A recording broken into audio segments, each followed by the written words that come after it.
So good morning, ladies and gentlemen. On behalf of Cuts International, let me welcome all of you to this webinar where we are going to talk about women traders in the Hindu Kush Himalayan region. This is a project which we are implementing in partnership with the International Center for Integrated Mountain Development, ICIMOD. We have been in touch with ICIMOD for the last several years, and we always have a dream of working in partnership with a very reputed body like ICIMOD, and finally that dream has come true.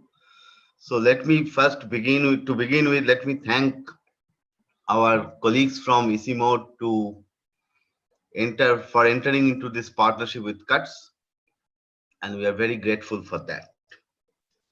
Now in this project, we are looking at women entrepreneurship in 4 different Himalayan landscapes, which is also the working area of ICIMOD. They are the Karakoram Pamir landscape, number 1. Number 2 is Kailash landscape. Then we have Kanchenjunga landscape and Far Eastern Himalayas. So a number of countries are involved, and there are some distinct features of these landscapes. And that is one of the reasons why we have chosen a subject like this to work on this area. First is, by nature, they are transboundary. For example, the Kailash landscape, there is one part of it is in India, the another part is in Nepal. Similarly, in other landscapes, it goes as far as to Tajikistan on the one hand and Myanmar on the eastern side. And if we look at the economic profile of these places, we can see that women play a major role in their economies, and that is historic. Partly because of, but not fully, partly because of the social structure that we see in not all places, but in many of these places, is matrilineal or matriarchal society. And women entrepreneurship is not new in this area. It is historic. So what we wanted to see in this project, and this is just a beginning, and we have done some work on a pilot basis with support from ICIMOD, not just monetary support, but content support. What we have seen is that women entrepreneurship in many of these places are quite good. At the same time, they are facing a number of challenges. Historically, even given the political boundaries, there are cross-border exchange of goods and ideas in these landscapes, in all these landscapes. But as a result of the COVID pandemic, number of challenges have appeared. And one of the major challenges is that there is sudden disruption of market access opportunities of these entrepreneurs, many of these entrepreneurs. So one thing which we looked at is the status of women entrepreneurs as we speak. And secondly, we looked at the impact of COVID-19 on women entrepreneurship, particularly the cross-border exchange of goods and ideas. So this is the background of this work. And this is, in today's webinar, we are going to present some of the interim results which we have found, and some of them are very, very interesting. Going forward, we have to see that how we can further substantiate those results what are the policy implications, what are the practice implications, and how we can take forward the policy advocacy messages to various governments, various government as well as non-government, I would say, agencies in these countries covering this landscape. So with this brief remarks, let me now request Dr. Pema Gyamtsho, who is the Director General of ICIMOD, for his opening remarks. Over to you, Dr. Gyamtsho. Good morning, and thank you very much for inviting me to this webinar, bringing mountain women across borders, a case of women traders in the Hindu Kush Himalayas. Perhaps we should also call it linking mountain women across borders. I think probably that is the objective, that we bring the mountain women together in cross-border trading. I'm very pleased to hear that CUTS International and my colleagues from ICIMOD carried out this study in the 4 landscapes that ICIMOD is working upon. This is, of course, a very important area, although it is informal at this stage. But let me tell you that this is one of the sectors that provide a main source of income for many of the urban poor. The households living in urban areas, the cross-border trade being carried out by the women members of their family constitute a major source of their income. And this is also true for lower level civil servants, who the members, the mothers or sisters from their family engage in cross-border trade to supplement the family income. From Bhutan, I know that there are so many of my colleagues engaged in this cross-border trade, particularly in terms of bringing clothes and handicrafts, groceries from Nepal, from Bangladesh, and so on. So this is taking place at the informal level. And we also know that they are also facing several constraints and several challenges when they are engaged in that. One of the areas that we need to look at is also the visa facilities, how we can make it easier for our women to travel across borders, to visit each other's countries for purchase of goods. And also look at how the consignment of rights, be it through air or surface or by even shipment, could be made easier. At this stage, there are several difficulties that they face. And also customs clearances, so on. And at the other end also, at the receiving end, they are also faced with difficulties in terms of clearing their consignments. So we need to look at all these limitations, all these difficulties that they are facing, but this is definitely a sector that would grow. And it should not be just limited to trading in clothes and groceries, but I think we should expand this to tourism.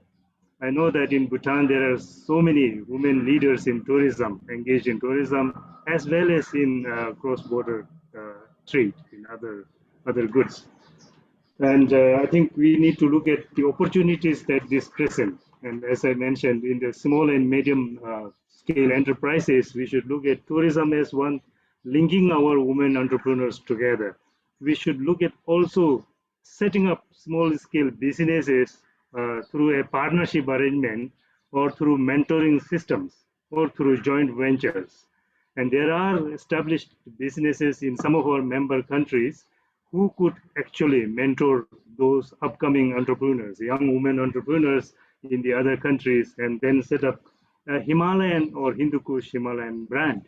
We could have a standard, common standards, common certification system, and a common brand name so that we could be competitive in the world market. So instead of competing against each other, we could actually be competing against other regions in the world. So I think these are areas that have very good promises for us. We should also look at exchanges in the fine arts. This region is very, very rich in culture.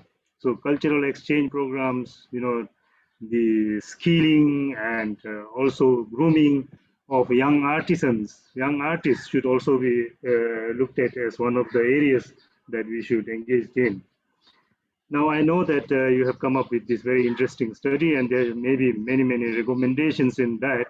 So please look at the challenges and examine the opportunities. And I would like to assure you that from ICIMOD sides, we would be very, very happy to support the process of moving forward in this cross-border trading. I think what we need to do is create an enabling environment for our women to actually engage in cross-border trade, keeping in mind their safety, keeping in mind the legalities, that they don't have to avoid, the law or, break the law or break rules and regulations of the host countries, but within the framework of law, how we can make business, much easier, and for them to be able to make a profitable living, profitable income from this cross-border trade. So I'm very much looking forward to hear the speakers. You have a very strong lineup of eminent women speakers, ladies from our region, and I'm sure they would come up with many brilliant ideas that we could take forward. I would like to thank Mr. Bipul Chatterjee, the Director of CUTS International, and your colleagues for partnering with us at ICIMOD, my colleagues Kamala Gurung and Jenny Gurung in this area, in this study. So thank you very much, and I look forward to hearing more from the other speakers. Thank you.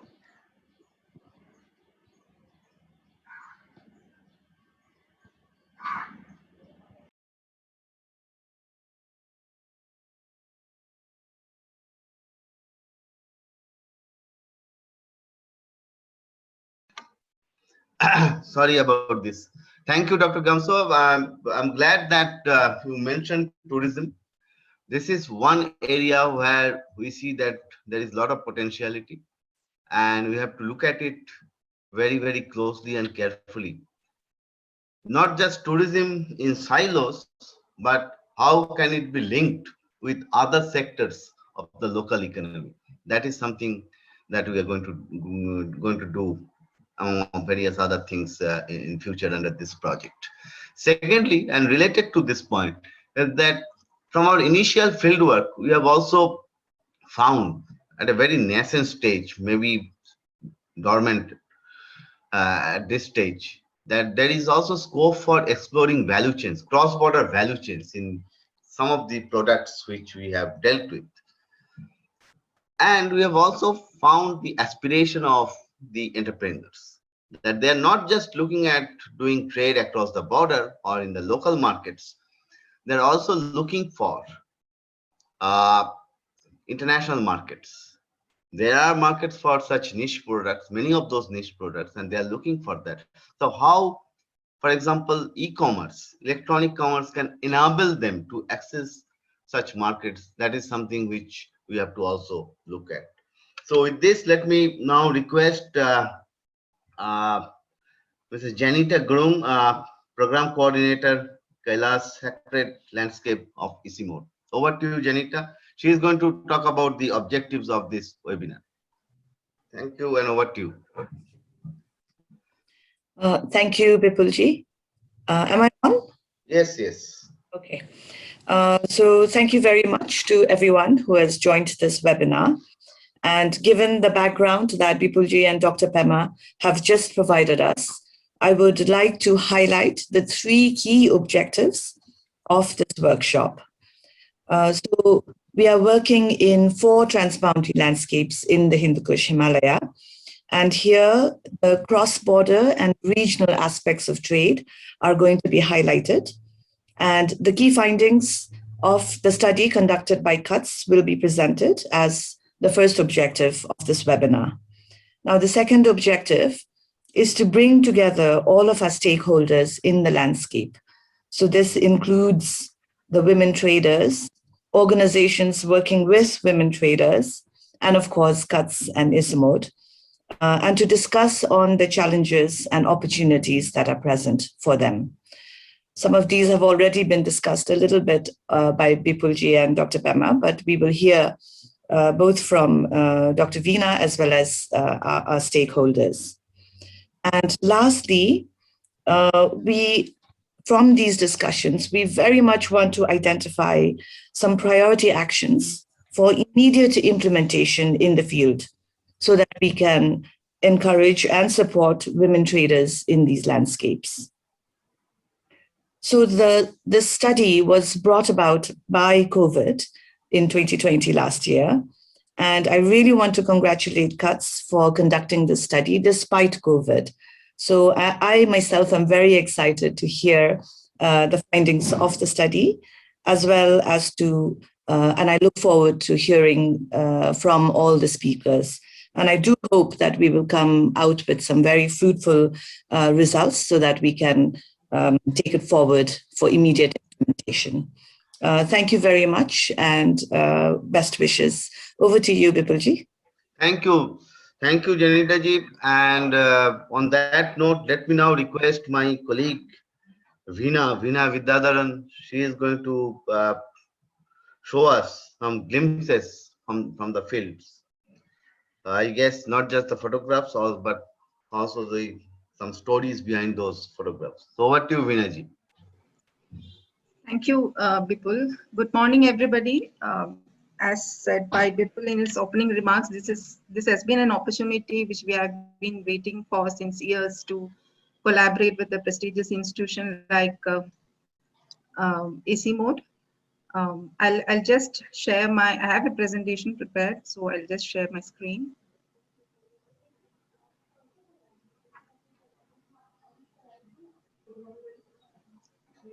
Hope you all can see the screen.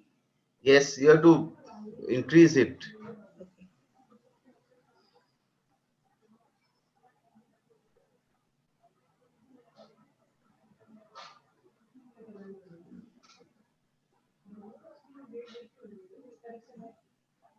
Yeah, that's better.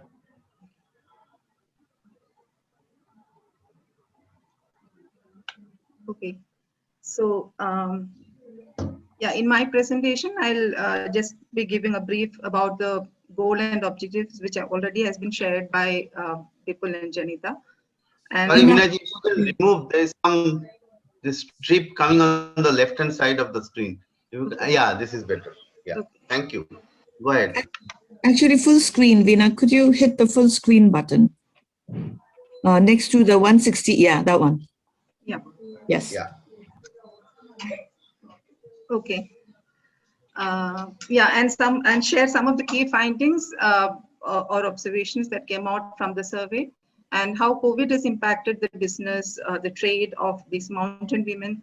And we have also attempted to come up with some potential future interventions that can be undertaken in the landscape under study.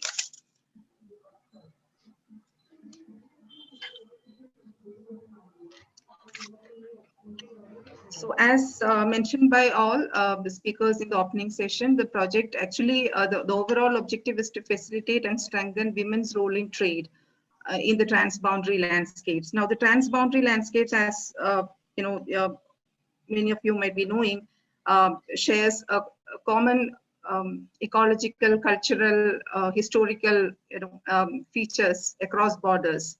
And the primary object, the specific objectives of the project is to understand the nature of trade, whether it is formal or informal trade happening in the transboundary landscapes, and also to identify the shocks and vulnerabilities which these women are facing, especially in the context of COVID-19, and also to come up with some suggestions to identify some opportunities to enhance the resilience of these communities to shock and vulnerabilities. So the landscapes under the study include Hindu Kush Pamir landscape, Kailash sacred landscape, Kanchenjunga landscape, and Far Eastern Himalayan landscape. The study, actually, the survey was conducted using a structured questionnaire wherein we tried to capture a brief profile of the respondents, the nature of economic activities, whether informal sector or formal sector, whether they are into agriculture or in which sector, and the aspects related to financial inclusion, digital inclusion, COVID impact, and other social factors affecting their economic activity. Now, if you look at the respondent composition, so far we have surveyed about 215 respondents across the 4 landscapes. We are yet to complete the survey in China in the HILIFE landscape. The distribution is evident in the graph. About 20 respondents from Afghanistan, Bhutan. India, we have maximum number of respondents because it falls in 3 landscapes.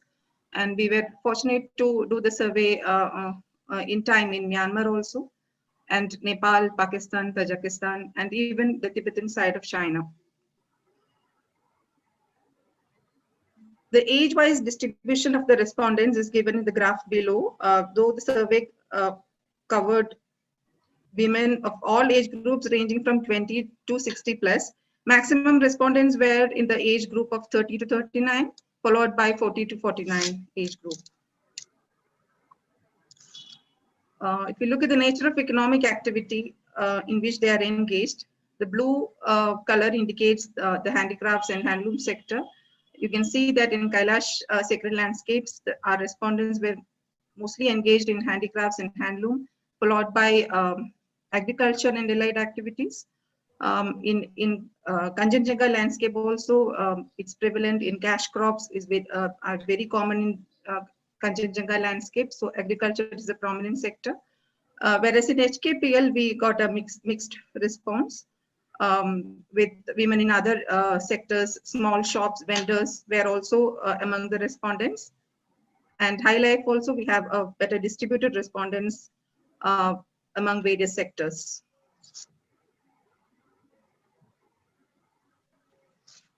Now we were discussing about whether the enterprises are formal or informal. We asked them about the registration status.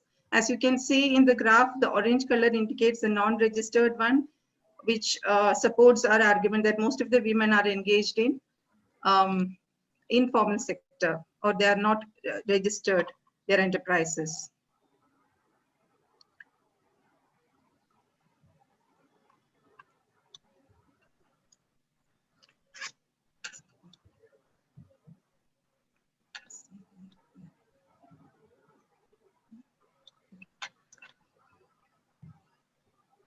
The next slide shows the number of male and female workers engaged by the enterprises.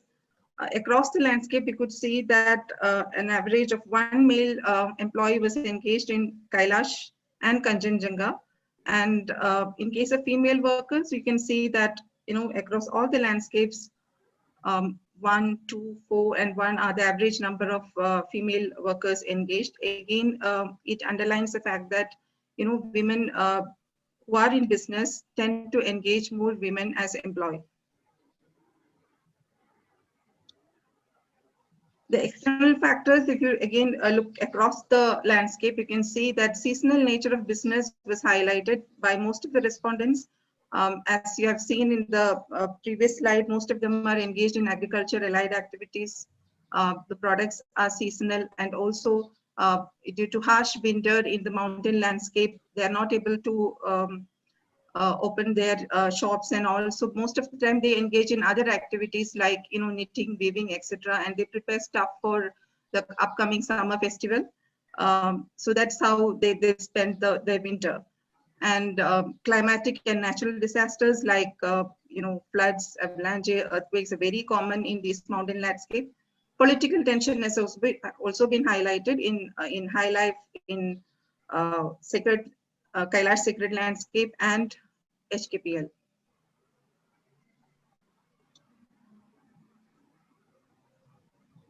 This graph shows the frequency of market, where you can see that most of the time the markets are organized fortnightly or weekly.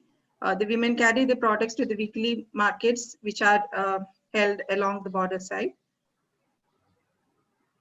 And some of them also rely on yearly market, like international trade fairs, which happens once in a year. The challenges we have broadly categorized into 3. The local challenges while entering into local trade, into cross-border trade, and international trade.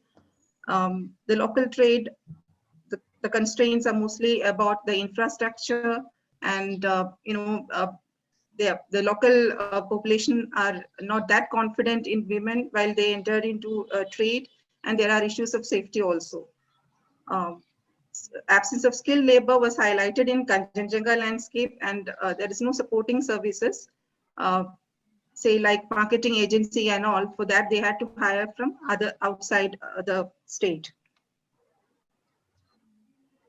For cross-border, again, there were issues related to payment and family restrictions. And since these places are remotely located, it also requires resources for, like, sometimes the goods are carried on horses to the border markets. So usually women are not, women generally, they don't go to those markets. Connectivity, network, conflict, these are all common issues that has been highlighted in all the landscapes. This is an interesting graph. The orange color actually indicates the percentage of respondents who has not availed any kind of loan. So that's the, you can see that the maximum respondents are in that, fall in that category. And in most cases, they borrow either from self-help groups or relatives or their friends. That means mostly informal institutions and not formal institutions. The reasons again vary. Absence of collateral is of course there. So even other than that, we have noticed that there is low risk bearing capacity with the women. They don't want to expand their business. They're happy with whatever business is happening at the local front. And that also kind of restricts them to avail a loan. And there are some issues, religious related issues also, wherein certain respondents have reported that they prefer not to take loans.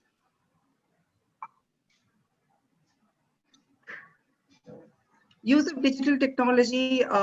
So if you ask the respondents about operating computer, only 53% of the respondents said that they don't know how to operate computer. But many of them have smartphones, but they don't generally use that phone for business purposes. Either they are not aware of using that, or they have poor internet connection. And most of the customers are local customers, so they don't have to resort to those kind of technology. But this is one area where lot of skill building can be done, and this has actually helped in many other landscapes where people actually resort to e-commerce platform and online platforms during COVID.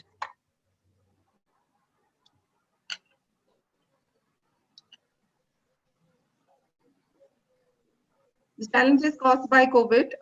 COVID impact was mostly the impact of COVID on business was mostly due to shown in the reduced demand for products.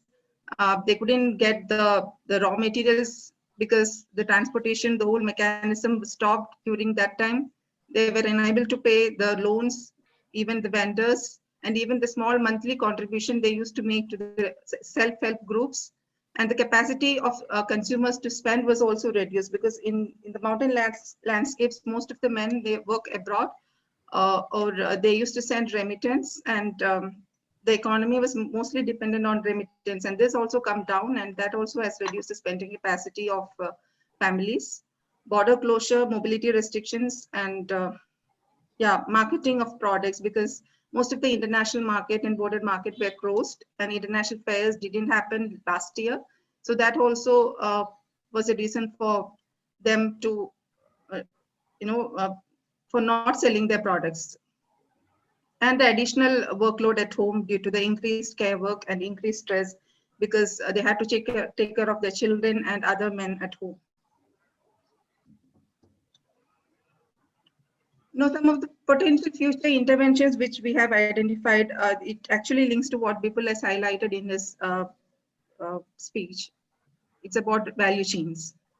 We need to build on the strength, like promoting niche products and artisans in the landscape. I've just shown few photographs of few products which many of you are already aware of.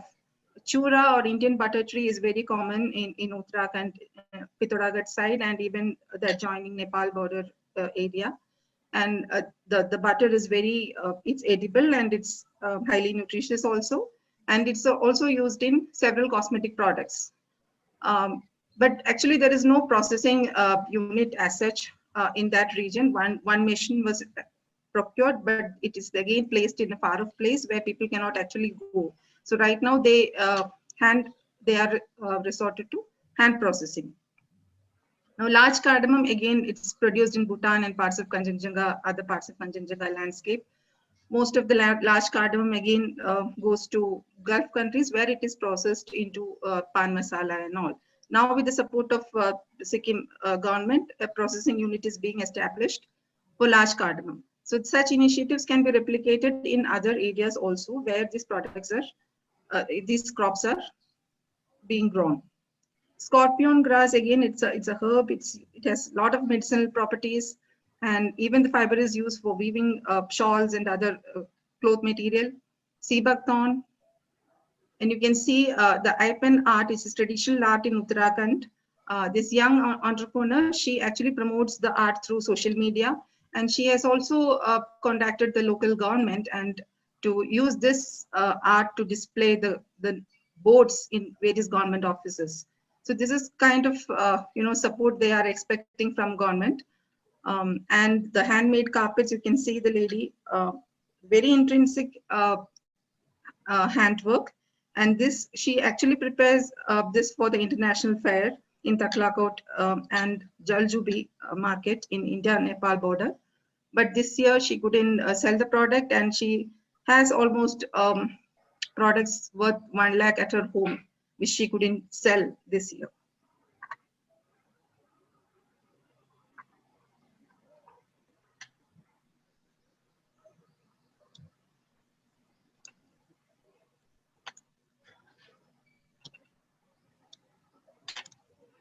Create alternate marketing channels. The outlet which is shown in the slide is HILAN's marketing outlet, which is again a cooperative market outlet in Uttarakhand state, wherein women SHGs, the cooperatives which are the self-help groups which are formed under the National Rural Livelihood Mission, they bring their products to this outlet. They can bring it at any volume, say 1 or 2 pieces, even that is admissible, and from there marketing is done. So this kind of outlets are there in major cities, but people even in Dharchula and that adjoining border areas, there is no outlet at that bordering areas. But even then, they are not even aware that their products can also be taken to this kind of outlets. So this cooperative market outlets would be a platform where women can actually sell their products. The other thing which I wanted to highlight is the creation of regional network, which is also one of the objective of our study, as highlighted by Dr. Pema in his speech. This is something which we can actually look for, like kind of branding like Himalayan products, wherein women entrepreneurs can actually connect across border, across landscape, because a lot of artisans are there, a lot of handicraft unique products are there, niche products like the Pamir honey or the Bhutan honey. All this can be promoted if branded properly. And ICIMOD being an intergovernmental organization and having presence in all the landscapes and I mean all the countries, so it will be good to have such a platform, online platform, where we can bring together these entrepreneurs from all the places and provide them an opportunity to connect with the rest of the world. The other thing I wanted to highlight is private sector engagement, like the case of the plant Chura, wherein one private company was interested and they had initial discussions with the community, but they found that somehow the costing is not working out. They found it costly and then they backed out. But this kind of private sector engagement is important when you're talking about value addition. So yeah, so that's one component which we can actually look at.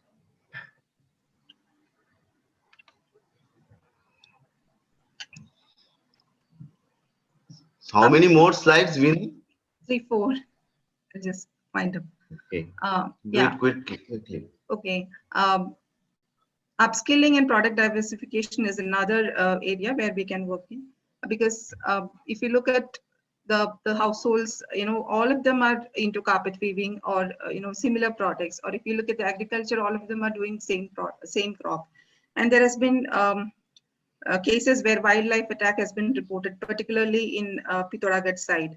So the alternate strategy suggested by the agriculture department officials was to go for other crops, say like ginger and turmeric, which is less affected due to wildlife. But then that interest has to be generated among the farmers. Going for new products like using bee wax for candle making, or bamboo lifestyle products as highlighted in Kanchenjunga landscape, can also be resorted to. Now, training on business development as well as business promotion and even running business safe, especially in the context of COVID, was highlighted in Pamir landscape, where women demanded that they would like to know how to do business, um, adopting all the safety measures during the period of COVID. Setting up of business incubation centers, again to nurture the culture of entrepreneurship in women, and capacity building on digital technology, and creating clusters. You can see that in mountain areas, people are sparsely located, but again, this cluster-based approach would help when we are thinking about developing a value chain. And then alternate options for finance. Like you have seen in the slide, institutional finance is a great challenge which women are facing. And in many cases, the self-help group are helping them.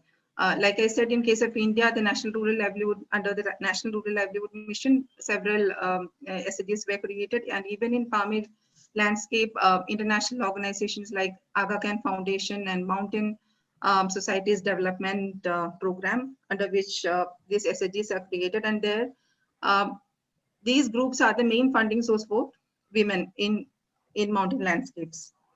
Microfinance and angel investors can be something which we can think about if we have unique idea and a business plan to capture the interest of private sector. Just one last slide where I have just shown few markets. One is the Taklakot International Market. In the right-hand side, you can see the border hut at Pangsu Pass, which has been opened recently, and then again close to COVID. And the two photos given below are of the border market in Julaghat, India-Nepal border. The left side photo shows the pictures when there is a bridge connecting India and Nepal across the Kali River, and the left side photograph indicates the scene when the bridge was closed. No movement. The entire business is dependent on Nepali customers, and you can see the situation again when once it was reopened. So this actually shows the importance of this kind of trade fairs, border markets, border huts, etc., in the lives of mountain women, as they are very integral part of their lives. And in case of India and Nepal, they usually say that Nepal, in Hindi they say that India and Nepal have Nepal ke sath hamara roti beti ka rishta hai, means roti is bread and beti is daughter. Like they share their bread and they marry their daughters to the other side of the border. So that kind of relation exists. So despite of the political tension or other tensions and COVID, they actually long for being connected across border. And this is something people-to-people connectivity that we are also promoting in as part of our various other projects, something which ICIMOD can take lead in bringing these mountain women to build their livelihoods and resilience. Thank you. Thank you, Veena. So on that note, let me now request Kamala Gurung. She is the Gender and Natural Resource Management Specialist at ICIMOD. She is going to moderate the next session, Voices from Transboundary Landscapes. So we have speakers from Pakistan, Bhutan, and then from two parts of India, one from the eastern part, Sikkim, and also from Uttarakhand on the western part of India.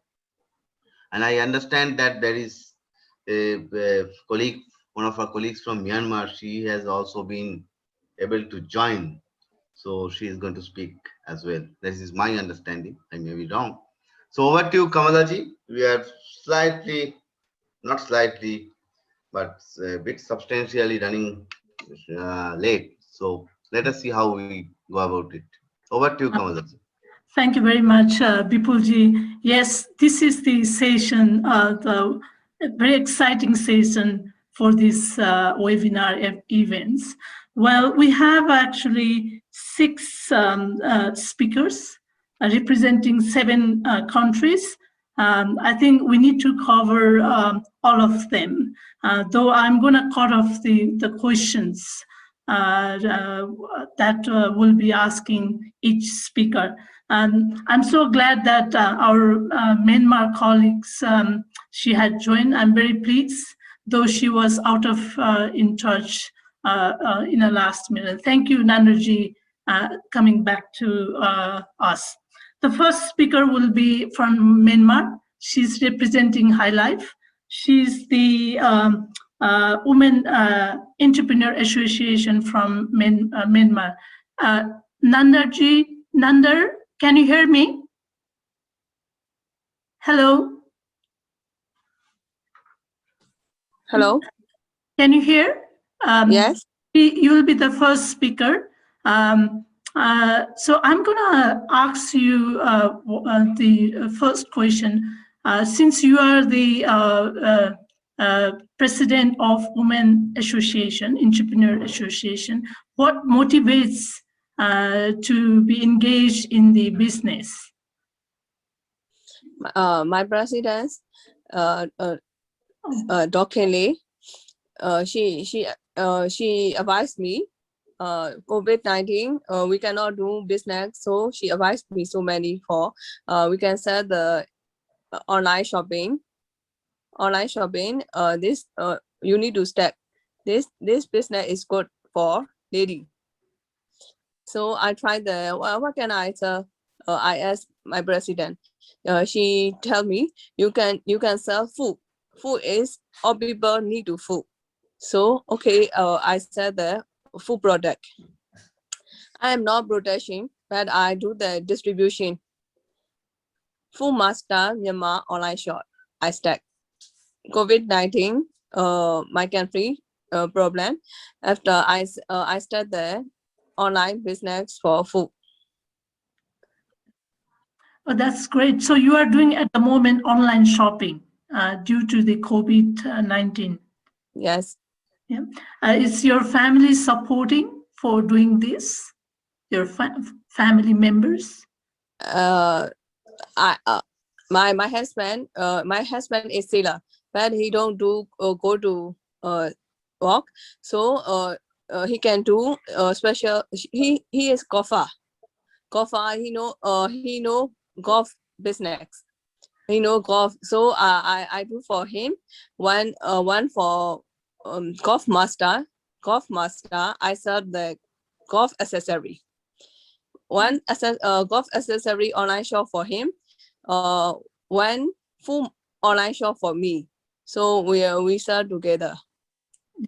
Thank you, Nandar. What specific challenges you face while doing this online shopping during this COVID? Any challenges that you face while doing this business? Full product is not challenge, but golf business is challenges for people. This business is a little expensive. A little expensive for golf accessories, so they need to where are you stay? They because I sell pre-order. I need to give many 50%. I need first they want to buy something. I need to get pre-order for 50% many. First I get. So this is they don't believe before. They don't believe before. So I'm trying for belief. We can say we can hear this. I show them my home place address. So this only not difficult for so many. Oh, not challenge. That's great. The last question: what specific kind of support do you expect from the government, your government? I know My there's a job, challenges at the moment. no, because my government they do for people. They give money for poor people. Poor people, not me. We are not poor people, so they don't give money for me. That's thank you, Nandaji. I will be ending your session, your session now due to the time limitation. So thank you very much. I will move the next speaker from Myanmar. Her name is Mayan Ekbal. She's the regional head of Handicraft Association of Pakistan, and also she's a founder of handicraft brand Global Nomad, Scherzade, and also the founder of the KP business. So I would like to call her here. Mayan Ekbal, are you here? Welcome to this session, and thank you very much. Thank you so much for accepting our invitation. The first question: what motivates to engage in this handicraft business? I think the motivation naturally comes from your passion for something. So I'm very passionate about the beautiful stories and traditions that are passed on from handicrafts and how they represent our culture. And as a woman, like, my economic independence is very important to me, and being able to give back to the society. I work with some very poor women, and also be able to support my family. And I believe in women empowerment. So women's economic empowerment is something that, brings in the passion to start my own business. Thank you. As Nandar mentioned that during this COVID, the 19 situation, have you faced any challenges? If you have, then how your this situation has affected in your business? Yeah. Yes, I think that's a very crucial question, because I think almost everyone's been affected mentally, financially by COVID. Cash flow problems, small businesses that don't have enough more than 3 months. The increased, mental health issues that come with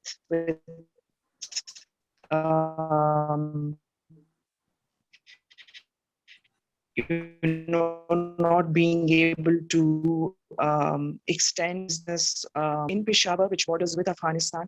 I based heavily on exhibitions and trade shows, which was stopped because of COVID. And also village tourism was affected, cross border with COVID, all that. So I think that's how COVID affected us.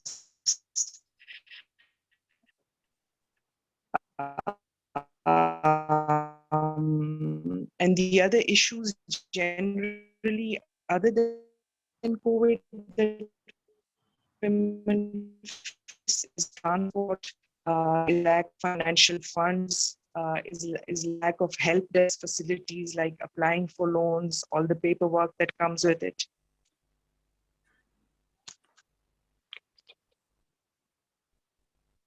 Yes. Hello, Maryam. Are you there? Seems like you have. Yes, having a problem with your internet connection. Okay. Yeah.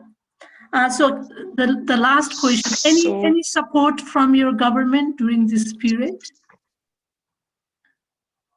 Yes, the government did facilitation for daily wages in the form of paying the utility bills for 3 months. The Prime Minister Imran Khan from Pakistan also started the Rozgar, their businesses. The other problem areas which government support us is in the fiscal regime, the taxation, the tariff. The process should be simplified. That is ease of business. If that is not there, it's entrepreneurs to go on businesses. And access to financing, I think there needs to be more.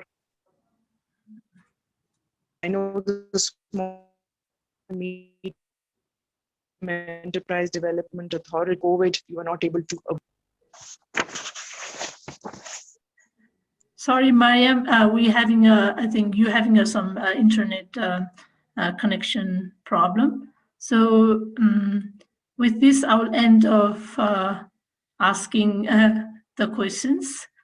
Thank you very much, Maryam, for sharing your experience. Now our next speaker is from Bhutan. Her name is Priyasha Gurung. She's an entrepreneur, but her background seems to be very interesting from survey engineering. She runs the restaurant called Megabytes Cafe in Samtse, Bhutan. Are you here, Priyasha? Miss Priyasha, are you here? Hello. Hello, Priyasha. Welcome to this session. And thank you so much for accepting our invitation. Are you ready, Priyasha? Yes, ma'am. Can you hear me, ma'am? Yes, we can. Can you hear us? Yes, ma'am. Very clearly, yes. Indeed. Yeah. Okay. The first, the same question. What motivates you to engage in the restaurant, though your background is from, survey engineering? Firstly, I want to thank everyone involved in this discussion for giving me an opportunity to voice out my thoughts and keep my ideas and experiences on the table. I'm grateful for that. And yes, I have done diploma in survey engineering, in fact, but I was more inclined towards doing business because my family owns some micro businesses, and I was always fascinated by how they used to work and connect with people. So to answer your question about what really motivates me to be engaged in business is the network that we form with the people from different parts of the world encourages me to be interested in the business, and also the opportunity to grow in business. What happens is there's always room to grow, to be big enough to pursue our dreams and to always look for better things, and we can always expand our horizons, and that is the two main factors which encourages me to be involved in business. Thank you, Priyasha. Seems to me you are very young. Is there any support from your family members doing this business? Yes, ma'am. I'm from those lucky few who always had supportive parents, and my parents has been always supportive of my decisions, and especially my mother. She has been a businesswoman from a very young age, and despite of lacking high qualifications, she still managed to break lots of glass ceilings, and she had created a very clear pathway for me to follow, and I always look up to her, and she has encouraged me a lot, ma'am. And same goes with my father. He is highly educated and he has been in government job, but still then he never said no to my ideas and encouraged me to pursue my dreams in the field of business and in other sectors as well, ma'am. Any specific challenges you face being a young, entrepreneur, and during this COVID, or in general challenges you face? The challenge, we as women face a lot of challenges in daily basis, but the most challenging one was people from society do not take our ideas seriously. They tend to take it very lightly, and somehow we are also responsible for that because we lack self-confidence. We are not able to convince people of our worth. So the society is very judgmental, and stereotypical views has always been impressed on women. And as a woman, I am always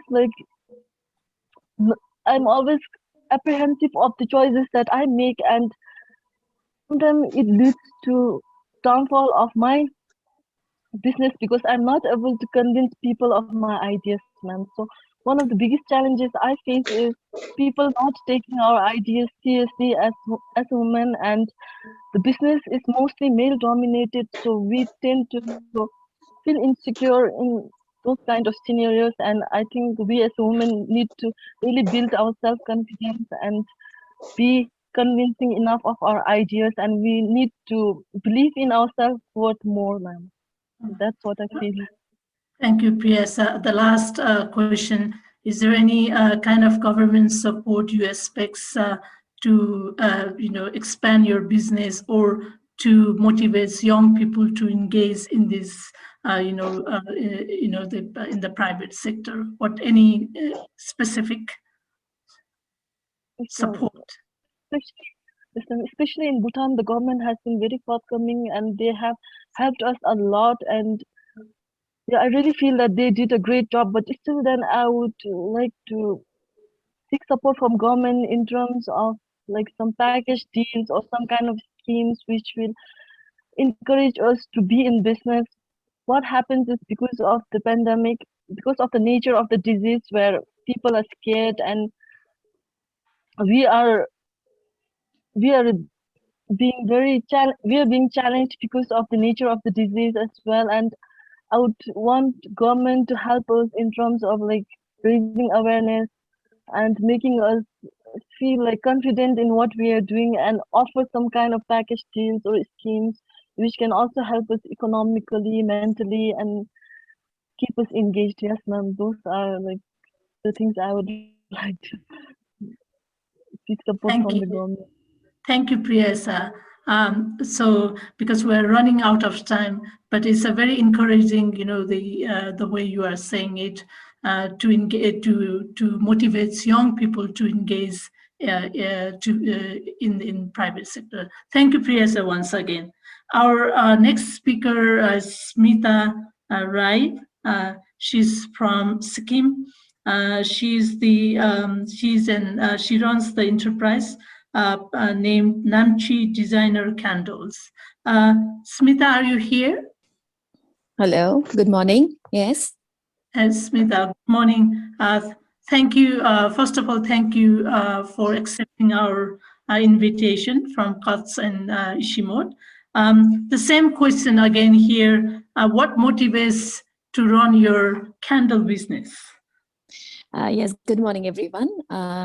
To start, I would like to inform that I'm into designer candle making business, engaged with about 30 rural women coming from everyone, especially coming from rural background.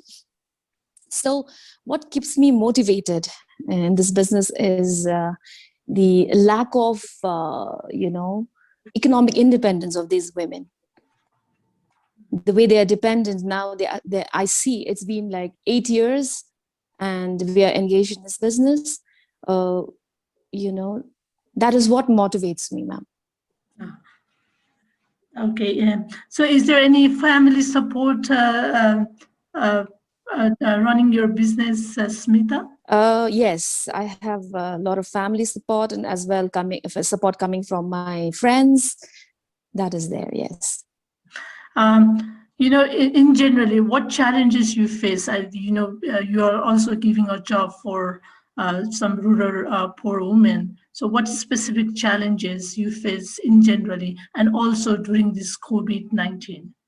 Yes, COVID-19 period was a really bad, phase of my life, and as well lives of all the women associated with this craft. We had a really tough time since we are dependent on market in taking part in exhibitions, going out, selling our products. That was stopped for quite some time, so we could not do business. And also we have shops and outlets here. We cater to tourists. Since it was stopped, no tourists coming, so that also affected a lot our business. But we have a WhatsApp group, so it is a big challenge for me to keep my ladies motivated. So for a few days we thought it'll be over in a while, but then it was taking quite some time. Then I started to feel that my ladies have started losing motivation, and just to keep them motivated, we would have online sessions. We with each other. We would chat on WhatsApp, and then I would tell them, just endure. This will be over soon, and that's how we became over. We passed this stage, and now we have though resumed our business, but it's still a tough time. Sorry to hear, Smitha. Is there any the government support did you receive or? Not yet. You know, there are a lot of problem in the processing of the documents and this and that. You know, if you're asking me what government can do for us and what I want government to do for us is, you know, ease of business and ease in documentation, ease in financing should be there. Of course, we need funds, right? 6 months we were struggling. We have used our we dipped into our personal savings. We used our you know, whatever savings we had. And then now we are short of funds, but still we're trying our best to come back. So here we are still facing a lot of challenges in financing.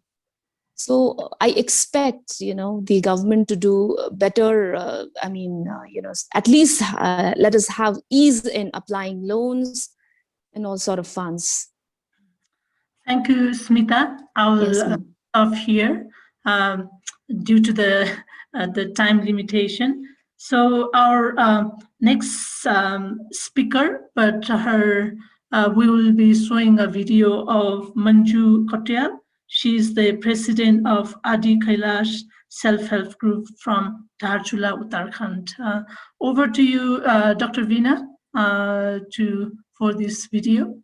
सारे बहनों को नमस्कार। मैं श्रीमती मंजू कुटियाल आदि कैलाश स्वयं सहायता समूह में अध्यक्ष हूँ और मेरे संगठन का नाम है नवज्योति, उसमें भी मैं अध्यक्ष हूँ। तो मंजू जी, आप ये बताइए ना, ये कोरोना काल में आपको आपके समूह के काम में और बिजनेस व्यापार में क्या फर्क पड़ा?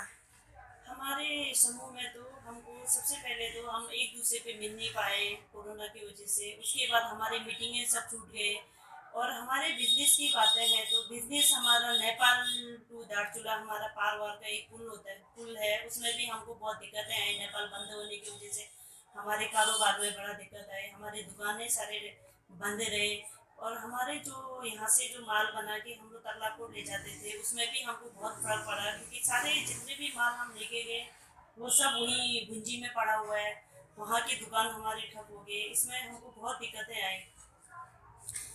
तो फिर आप सरकार से क्या उम्मीद रखते हैं?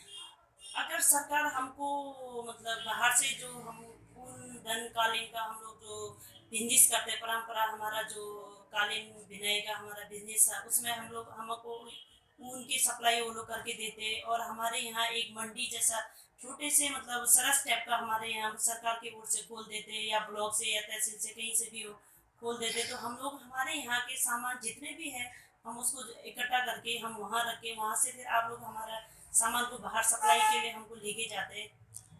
तो मंजू जी, जैसे समूह का अपने उससे चलता है या बैंक से कोई परेशानी होती है या बैंक के लोनिंग पे ही निर्भर हो आप लोग?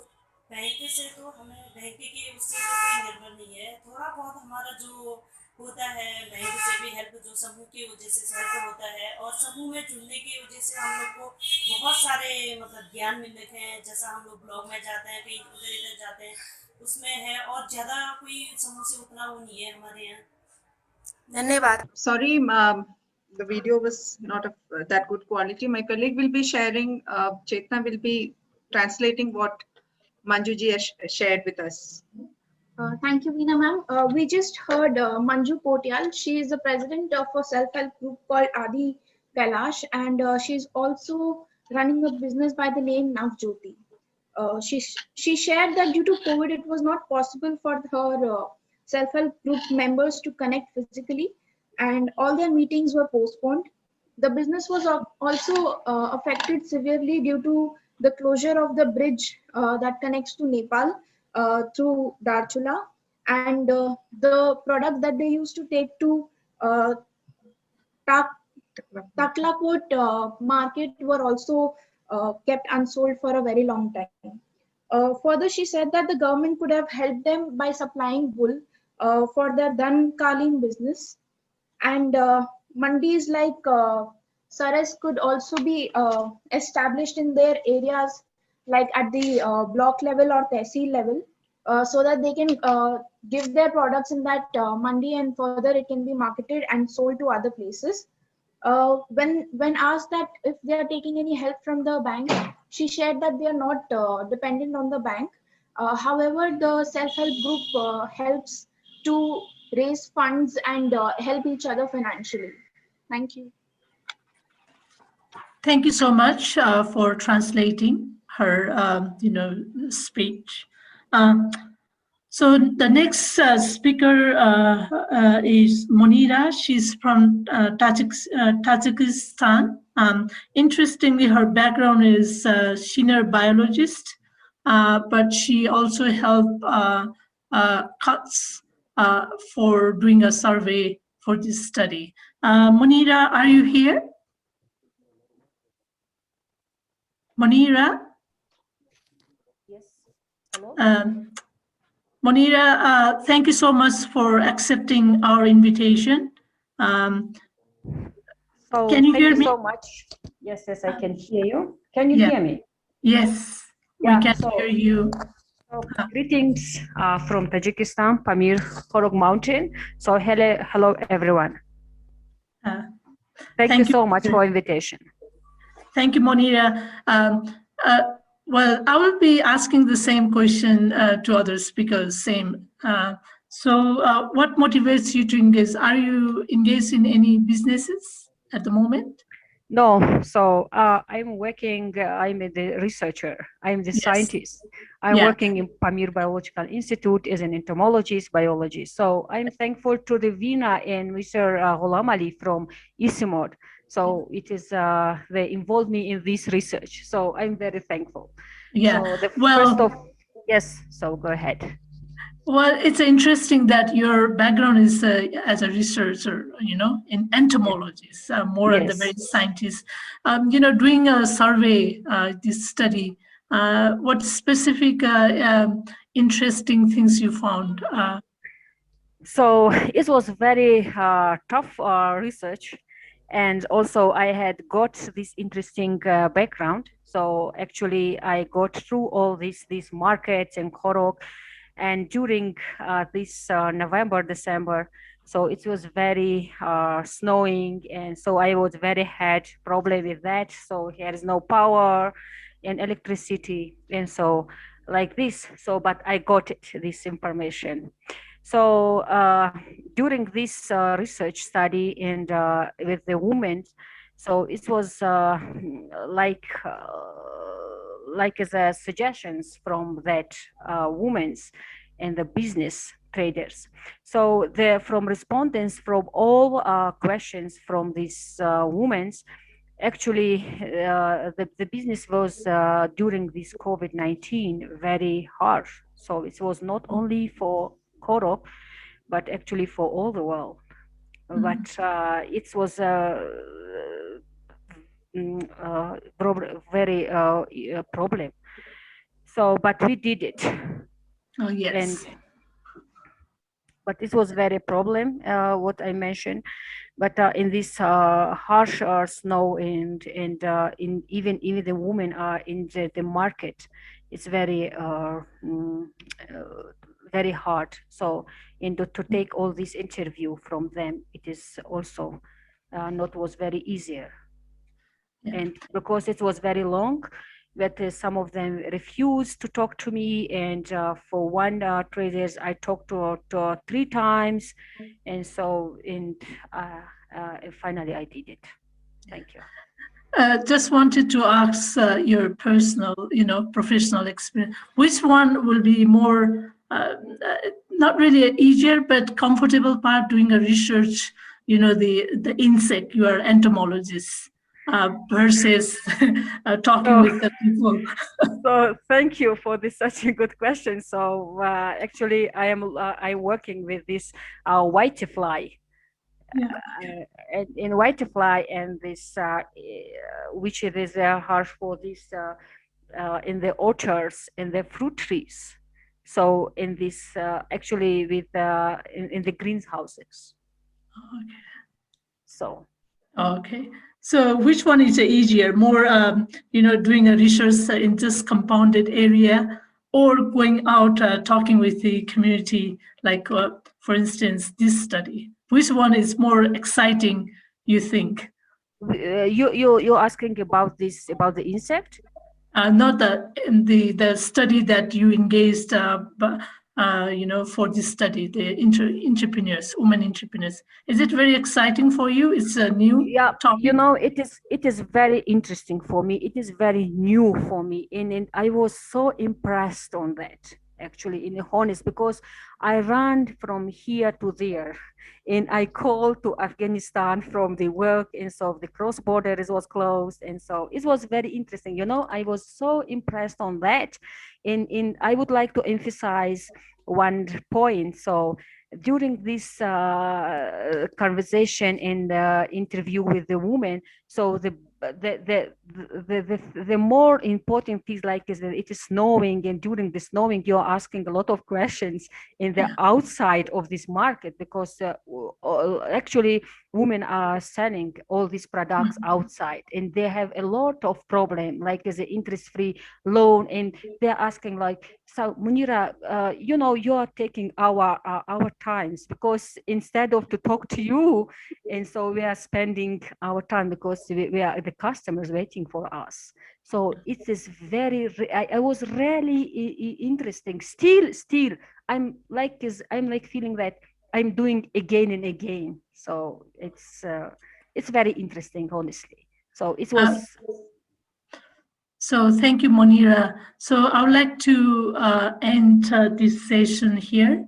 Thank you, 6 speakers from 7 countries. I'm very much thankful to everyone. So with this, over to you, Bipul ji.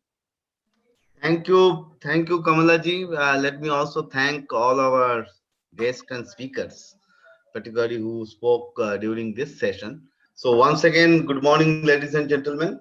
On behalf of CUTS International, let me welcome you to this program again. So after hearing from all these entrepreneurs and seeing the presentation about our work, now we are going to do a panel discussion, and I'm going to moderate it.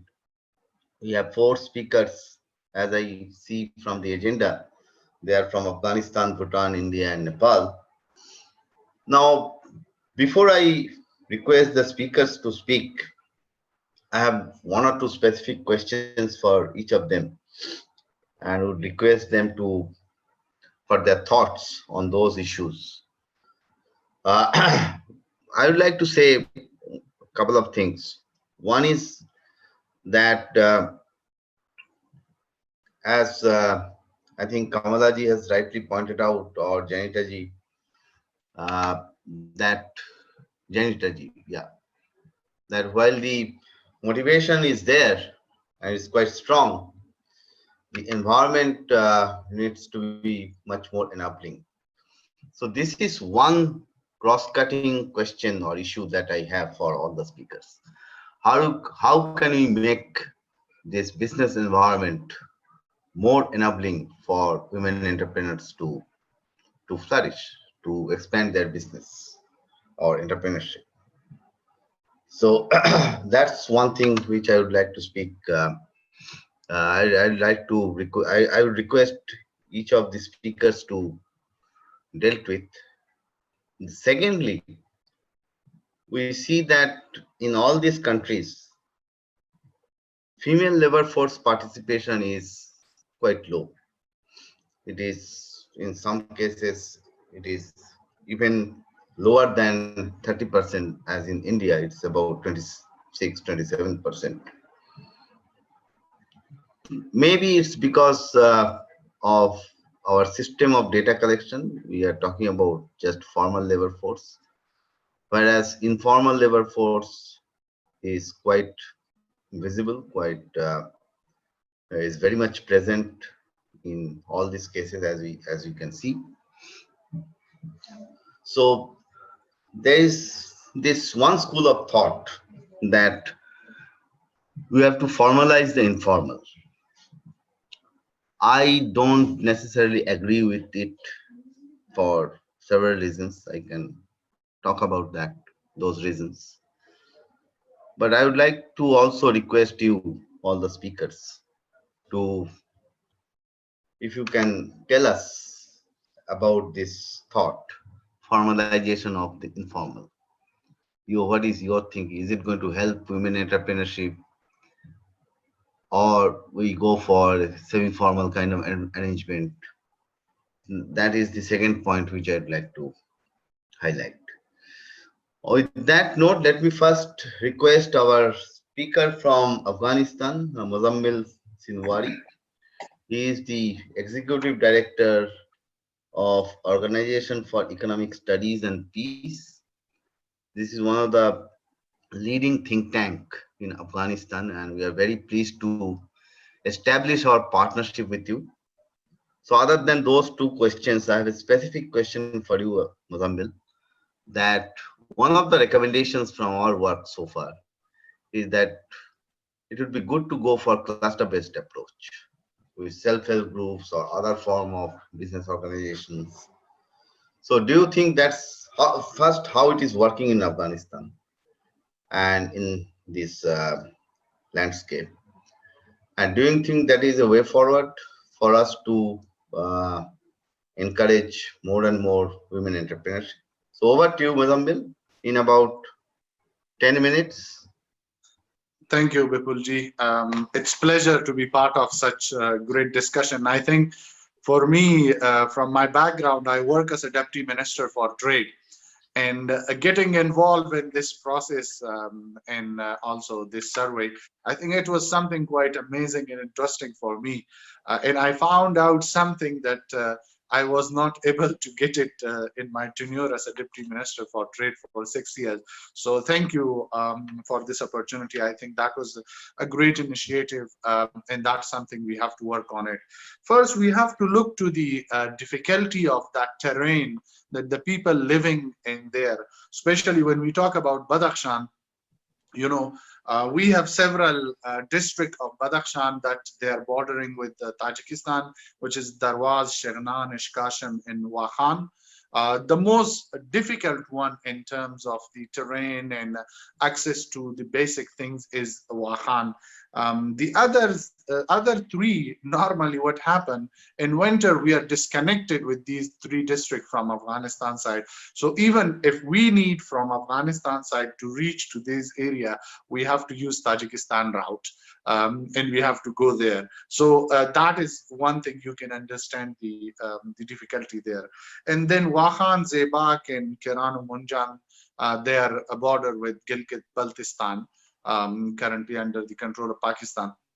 So those areas that we are having, but the trade normally we have it on one side. On the other side, now there is a proposal from Pakistan government that there should be a kind of bazaar or the market, border market between Afghanistan and in Pakistan in those areas. But we haven't had any formal decision from the government side on that, but there is an agreement in principle by both government that they will open market there. But with Tajikistan, we are having that, and it's now for a long time. Maybe it's reduced for a while, but again, we used to have 5 to 6 border market in each and every district there, and that was a good sign for people interacting, and especially when we talk about the winter season that we are having a problem there. Whether this business evolved since the passage of time or not, it's not that much. Yes, there is an improvement, there is an increase in women business there. But if we can say that it's evolved significantly, no. Still they're using traditional means, still they're using traditional ways of doing business, and still they're using the same traditional work that they were doing.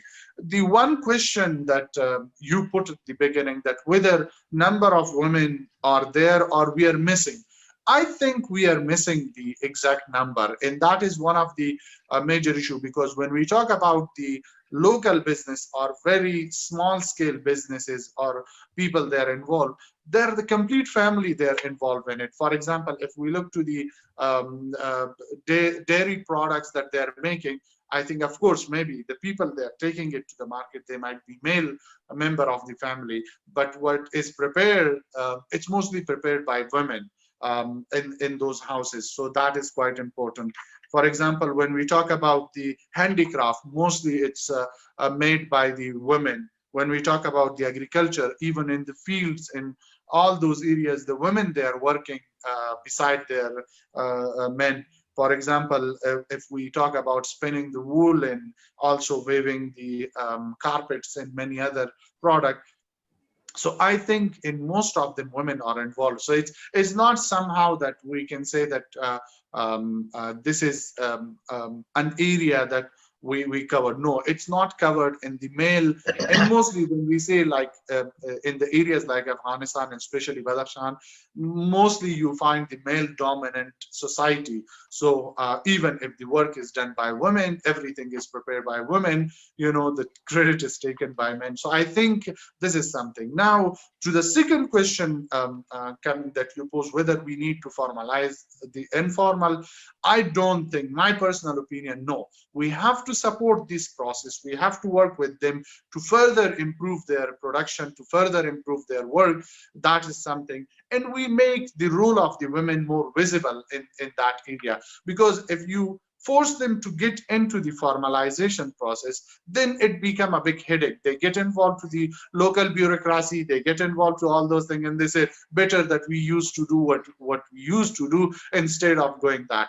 But there is also a risk of that. The one risk is that if they don't formalize it, if they don't move ahead with that, there will be less opportunity for them to access funding, because they might seek a kind of assurance in that. We have to find way, and that is one like organization of yours, it's coming to play an important role, that how we can find an alternative for those things, that how we can link those informal businesses to the formal institution, that they should coordinate with each other, they should cooperate with each other.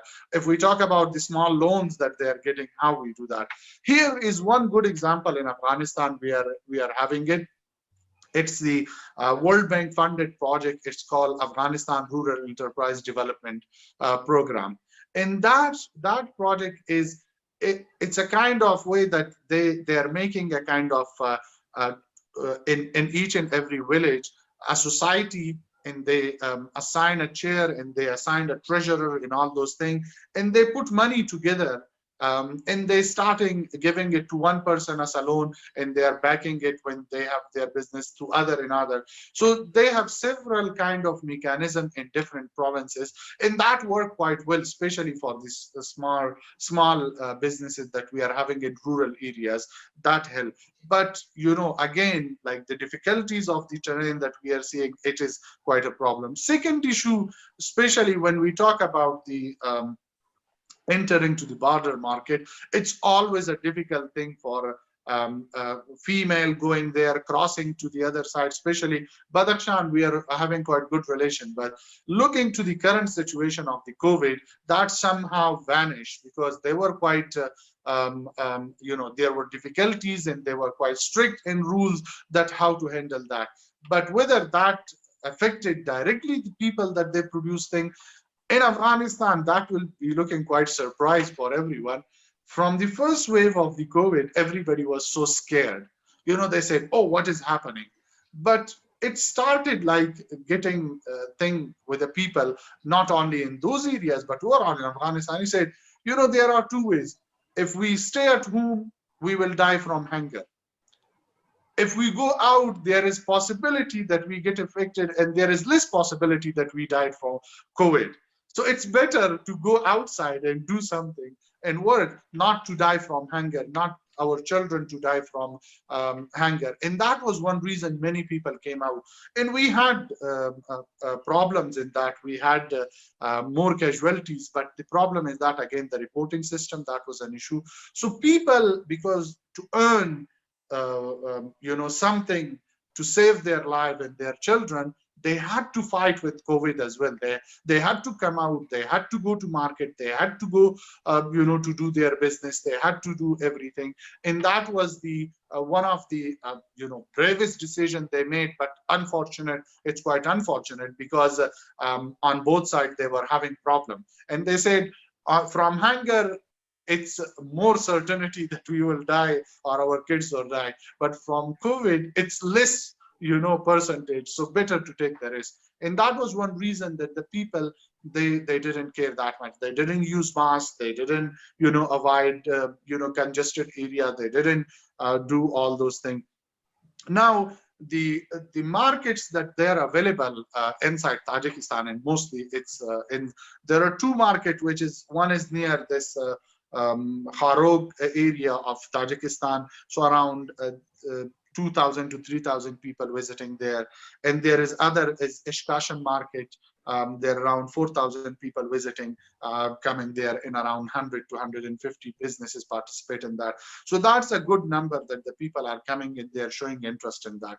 One reason for having such thing on this side, that's why Pakistan is now entering to such kind of arrangement, especially in those areas. They're having link with Chatral to have those things. And also there is also some negative mentality about this border market in Afghanistan as well. Back in 2001, when we started a new government, post-Taliban government, we had quite big number of the border market with Iran. And initially that was quite supportive to the process, the people, they were doing that.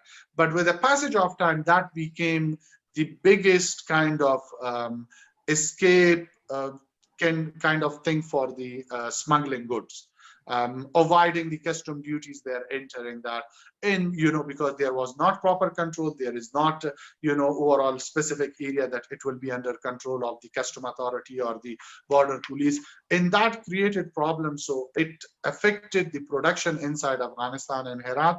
And somehow it created problem for the factories, industries that they were in Herat, and around 2,000 to 3,000 small to medium size industries, they were closed.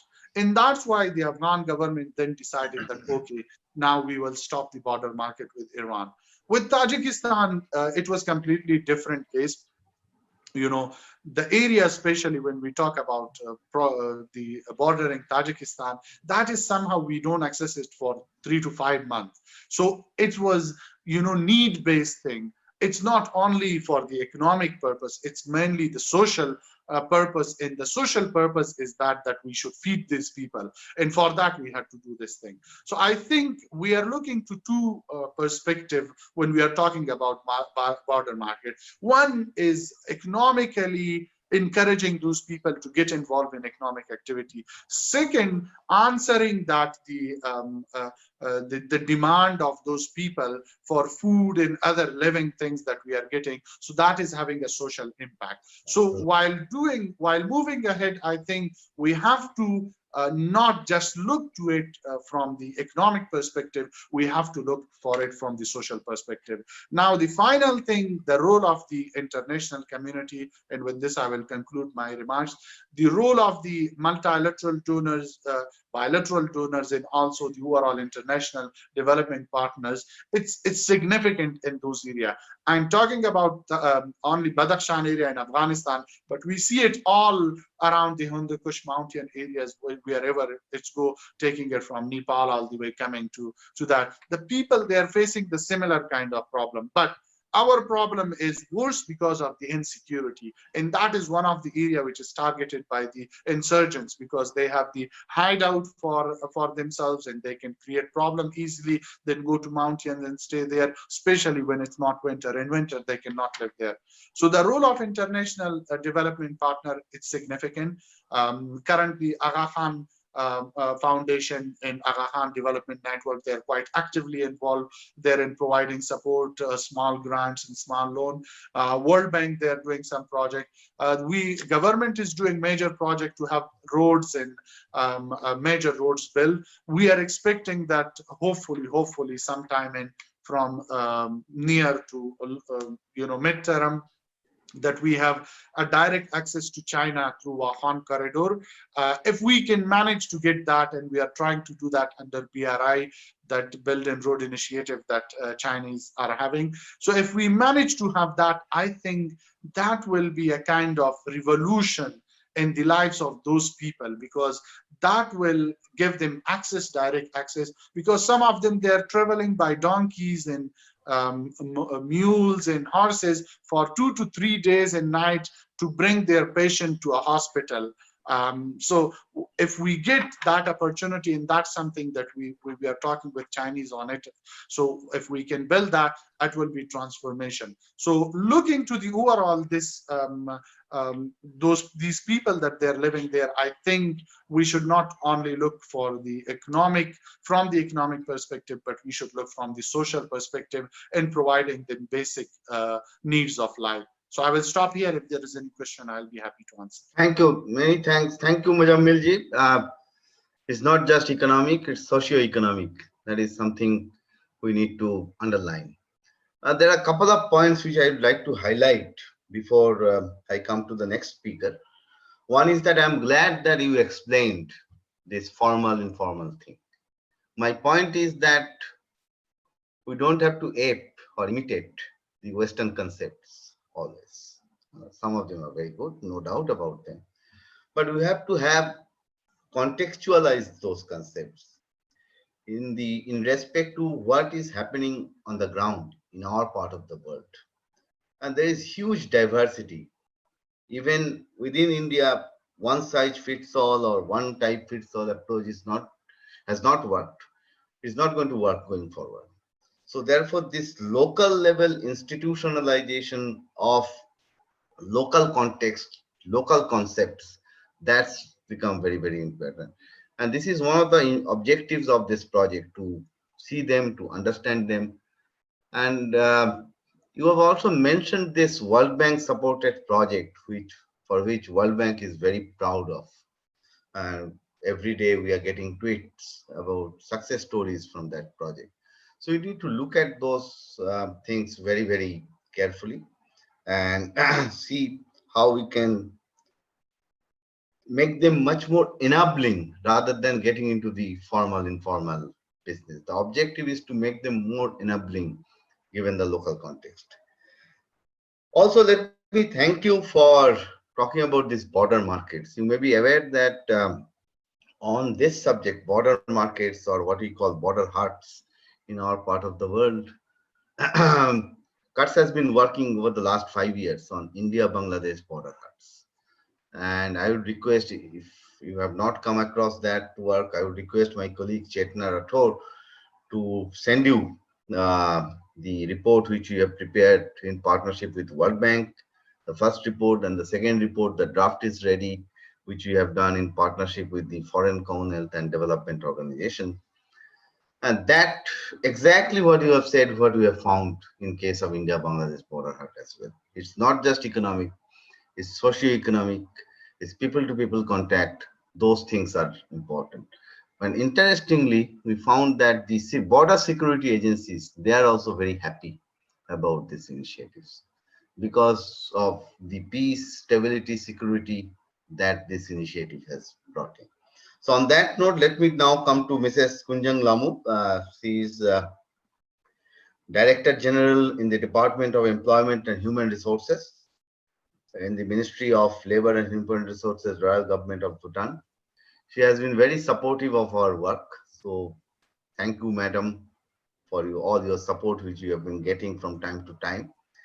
Other than those two questions, the specific question that I have for you is that why, after all these years, I'm talking about in case of India, after 75th year, almost 75th year of our independence, we are still grappling with questions like this.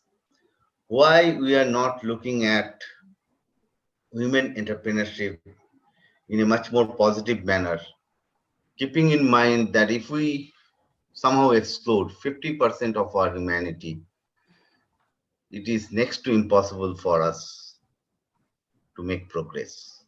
So that's maybe a very simple question. It may not have a simple answer, but it would be interesting to hear your thoughts on this matter, other than this formal, informal thing, border markets and things like that. So what to you, madam, in about 10, 12 minutes, madam? Thank you, Mr. Bipul, and good afternoon, Dr. Pema, Director General of ICIMOD, Mr. Bipul, ED of CUTS International, organizers and participants. Thank you for giving me this opportunity to share my thoughts in this virtual webinar. And I think I will address your questions as I go along.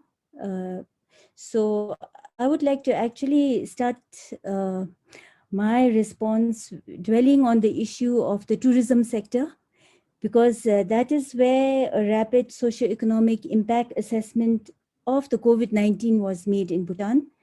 And in the other sectors, we don't really have information that was collected during the COVID-19 or on the impact of the COVID-19.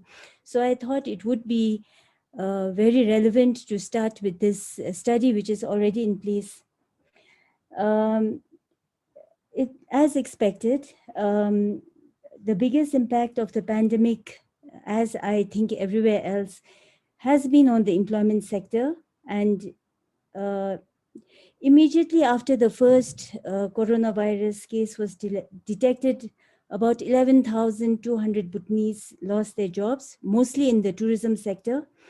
By July, this figure had gone up to 30,000. And now we find that around 50,000 and more hoteliers, tour operators, guides, and homestays were affected. And in this sector, a majority of the service, the ones included in the service sector are women. So that's why it's very important to know the impacts. However, one key drawback of the study that was conducted was that it was not really looked at from a gender lens. So this is really an issue which we need to take up, I think, in the future when such studies are carried out, to look at all the issues from a gender lens and also to have sex disaggregated data so that we know we can come up with gender interventions, gender responsive interventions. So what we found from this assessment of the COVID-19 impact on the tourism sector was that 81% of the households were left vulnerable and needed immediate support, especially due to the loss of jobs. 74% of affected households reported a significant drop in income by at least 50%. More than 70% of the respondents expressed interest in taking up alternative employment. However, fewer women than men were interested in alternative employment options, particularly because of increased household responsibilities during lockdowns and other issues, school closures that happened during the COVID-19, but also because many of the professions and options provided were on the male-dominated areas. Then the coping strategies put forward by households, including seeking loans. These were some of the coping strategies: seeking loans, government support, other employment opportunities, or return to the villages. The pandemic also had a greater impact on women, especially because they made up a major portion of those who, in the informal sector. So this study provided policy recommendations and strategies for immediate relief, focusing on protecting the most vulnerable groups, such as cottage and small enterprises, the self-employed individuals with limited coping options, and also women and youth. So this had to be done through a well-coordinated response, relief, and support mechanism. And in the beginning, what the Director General said about linking our women together within Bhutan, but also across the HKH region, it becomes very important because it also has to do a lot with mentoring and exchanging experiences and showcasing good experiences across borders also as well. So these are some of the things that we really need to look at. And going over to the CSMI sector, the cottage and small and medium enterprise sector, women owned about 35%, but employment in this sector, women made up about 41%. And their dominant presence was in crafts, services, and agro-processing. Again, this is as per the enterprise survey that was conducted by the World Bank in 2018. And men were also, it was also found that men were generally paid higher across the CSMI sector. And when you look at another study that was done on micro and small businesses owned by women in 2018, Bhutan has a high percentage of illiterate women entrepreneurs, about 37%, and only 5% had tertiary education. So this places women at a disadvantage, especially in accessing support and services, accessing digital technology on an equal level playing field, and also enhancing of their entrepreneurial capabilities. So this actually requires entrepreneurial training, hand-holding support, and end-to-end support, especially towards the women entrepreneurs. So coming to your point on creating a gender-friendly environment, now going back to the challenges that women face, especially in the MSME sector, one can see that there are socio-cultural norms and also the huge responsibility that the household care work places on. And these actually prevent women from participating in economic activities. So, and what you also find is there's a lack of women-friendly regulatory, financial, and infrastructural support. So when I say regulatory, it also means consultation with the broader public, including women, and also ensuring that their needs are reflected in the decision-making and in what happens on the policy and regulatory level. And financial support more towards access to credit and other hand-holding support that is provided to entrepreneurs, and infrastructural support. By this, I mean the facilities that women require, safety measures that are required, and ensuring that there's adequate childcare, adequate flexi time, adequate parental support such as maternity leaves. So these are some of the issues that need to be considered across all sectors, but especially in the private sector and the cottage and small industry sector. So these are things that the government really needs to look at without just using like a uniform approach, but looking at the needs of the different sectors of the economy and also the needs of women and men so that proper interventions are taken. So there were several measures taken by the government during the COVID-19, and one of it was the King's Relief Fund that really provided monetary relief and also engagement to many of the COVID affected workforce and new entrants and job seekers in the market. And we also rolled out contingency and acceleration plans in the areas of tourism, agriculture, and construction. This included the Build Bhutan project in the construction sector, which involved training and wage subsidy for those youth coming into the construction sector, and also the drafting of the 21st Century Economic Roadmap. So this roadmap is expected to provide a supporting platform for economic activities to thrive and have the potential to transform the economy by accelerating growth and creating employment. And also it is expected that the implementation will include gender and will include and be gender and vulnerable group responsive. So these are some of the things being taken up And there are also some in the employment and human resources area, in the way that we have the Youth Employment and Livelihood Program that was extended to include the COVID impacted workforce. So then under this, in the year 2020, there were around 60% of the total people who were trained were females. And even in the skilling, critical skills training, we had about 60% participants who were females.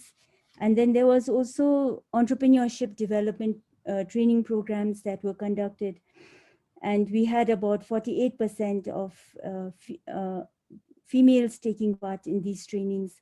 So with all these interventions, and again, there are some few more interventions going to take place with more focus on skilling, reskilling and upskilling, at least to enhance the employability of the youth and the COVID affected workforce. So these are some of the interventions and measures that the government is taking in the wake of the COVID-19. So coming back again to your question of formalizing the informal, I totally agree with Mr. Mozammil and also with yourself. And I feel that one has to look at the context and do proper assessments before actually having a blanket formalizing the informal kind of a strategy. Because while there are advantages and disadvantages, there is also a need to look at, okay, sometimes the informal sector is not included in the surveys that are conducted. And then you're not able to get their problems and challenges, especially faced by the informal sector.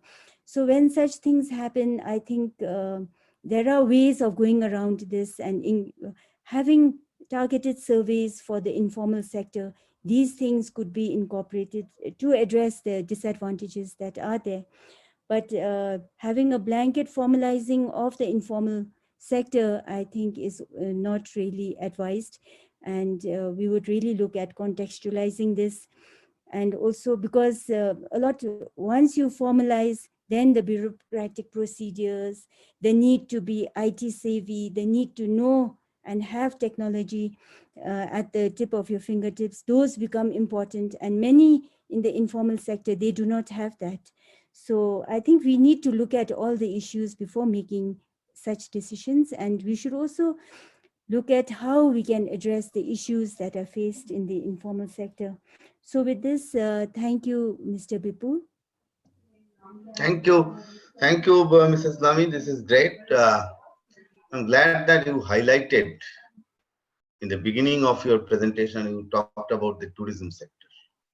This is one sector which is heavily impacted by the COVID-19 pandemic and all over the world.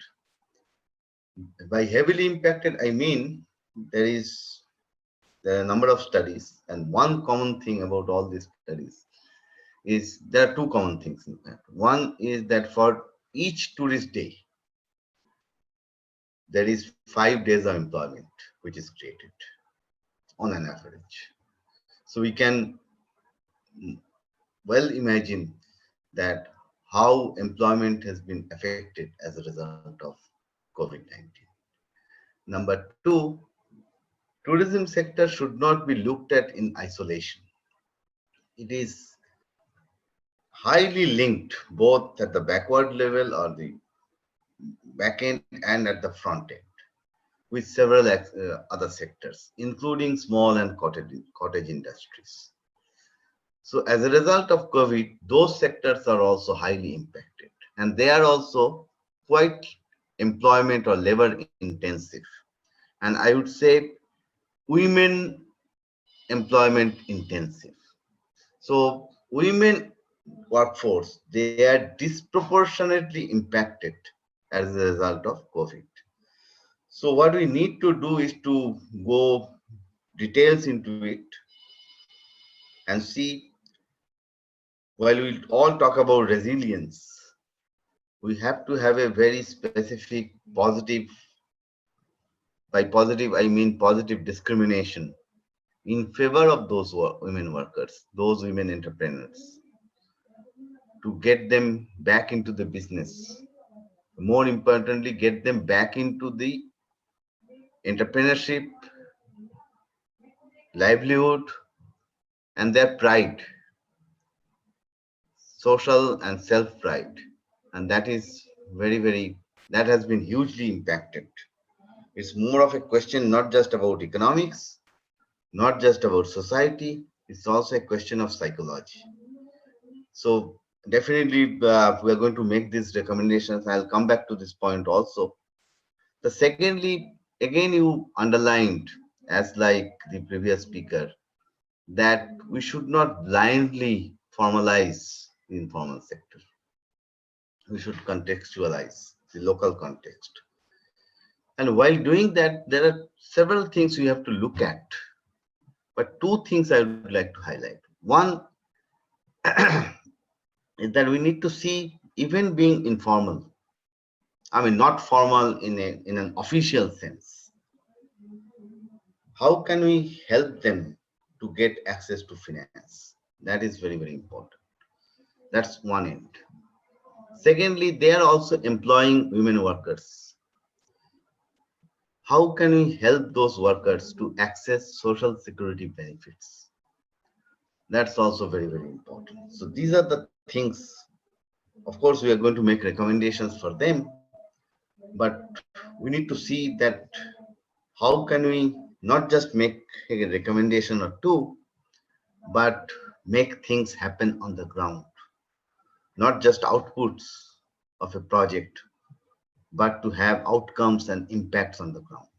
On that note, let me now request Mr. Pankaj Tiwari, who is the Executive Director of Arohi in Uttarakhand, which is a province in India, northern part of India, bordering Nepal and China. So Arohi, we know that they're doing wonderful work. And many of these things that we are actually discussing, that they are being implemented by organizations like Arohi on the ground. This dichotomy between formal and informal, without being formal in official sense, how can we help entrepreneurs on the ground? So Arohi is one of them which is doing that. So over to you, Pankajji. Let's hear your thoughts in about 10 minutes. Yeah. Good morning to all of you. I am highly thankful to CUTS International and ICIMOD for providing me this opportunity. Bipulji, thanks to you, your team of Veena, Vandana, and thanks to Janita and Kamala also being associated with ICIMOD for last 10 years. It's a good opportunity to share the works, especially in the landscape.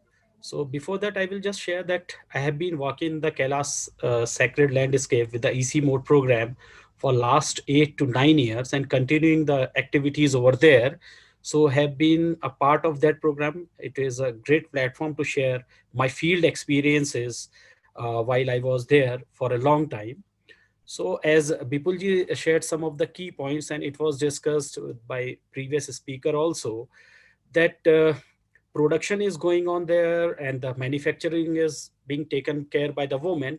But the issue is that how they could be basically provided the facilities or the support for the forward linkages. Is still in manufacturing, in production, they are there. But at the end, when it's the time of the business, they are not being given too much of priority and the male gets dominated there. So ultimately, it is one of the issue how it can be catered. That is one. Secondly, when we talk about the business and all these things, in 95, 96, when we started working with at the ground level, we found that women are too much in pressure and in drudgery to fulfill their daily requirements of fodder, fuel wood, and water. So when we made a study, it was found if there is a woman of 65-year age, around 7 years just basically spent in collecting these three things, means in their daily life. So it is also the things that how we can create for them a working environment, the favorable environment in which they should enjoy doing the business rather than doing it in a pressure. So that is one of the things, that how we should cater these issues also while we work there.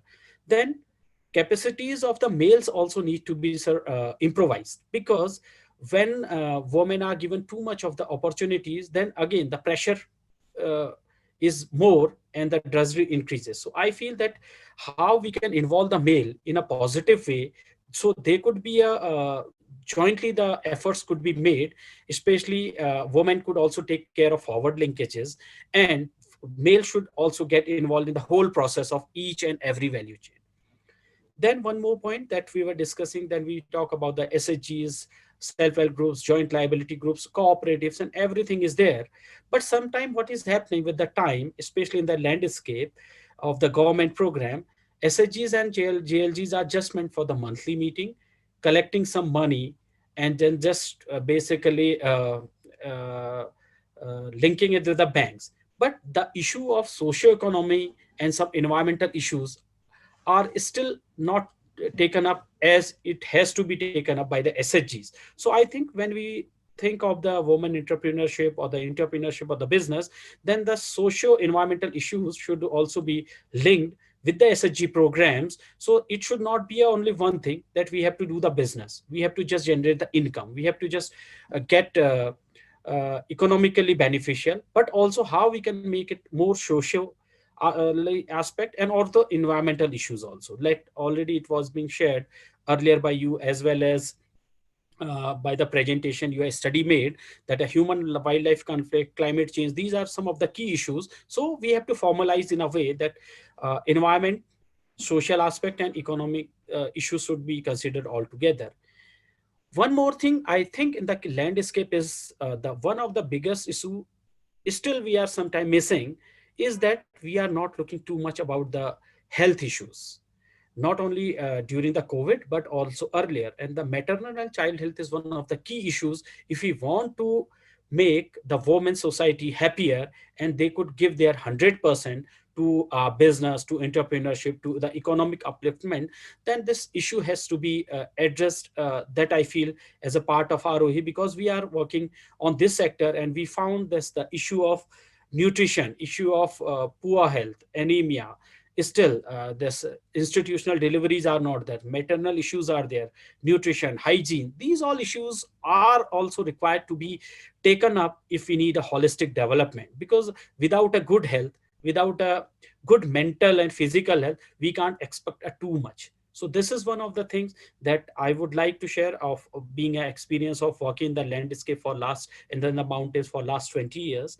Then one more thing, education is also one of the key issue. If we talk about the migration, we talk about this lot of issues, because there are a lot of in the landscape, the absentee schools are there, teachers are not there, schools are there, but the teachers are not there. So how we can basically resolve this issue, how we could provide the best of education to the kids, so at least we could provide the best of environment in their respective villages. This is one of the things that I thought need to be shared while we are working on this overall development of women and the entrepreneurship in the cross-border area. So in all these aspects, I think the role of the organization, civil society is the basically, so that we need to, as the science and practice should be linked all together while we are working on these things. And about your question, Vipulji, the formal and informal, I think formal is answer, but it can be taken up gradually. As you said, ROE, we are working with an organization and as a small cottage industry for last 28 years. So we have not made a too much formal structure, as you have already said, but we involve the people with a very transparent mechanism, and they are more than happy rather than being a formal institution. So that model can be basically replicated, or we can basically support this thing, and we can go detail on this also. Then I was given two questions by you. What was that? What opportunities do you see for the women in economic activities in Kailash landscape?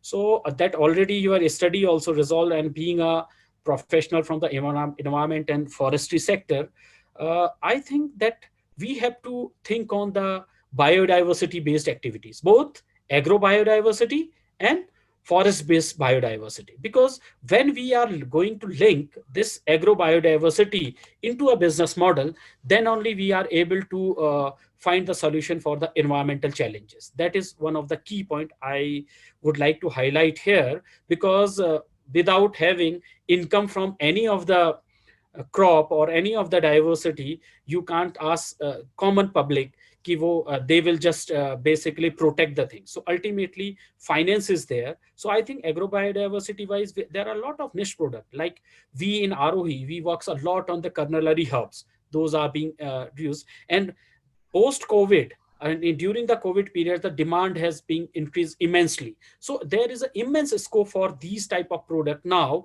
So we can go for these, and these are climate resilient. These can be grown in the mountains. We do not need too much of efforts.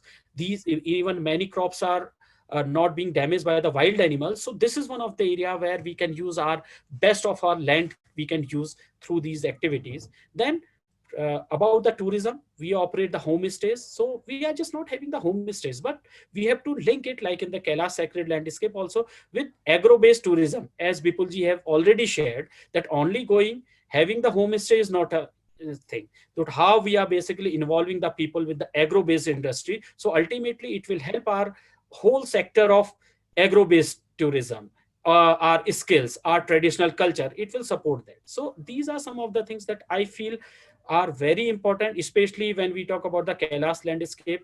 Then there are it is immense, rich in culture, in the biodiversity, very much rich in traditional knowledge. So how we can basically take it forward?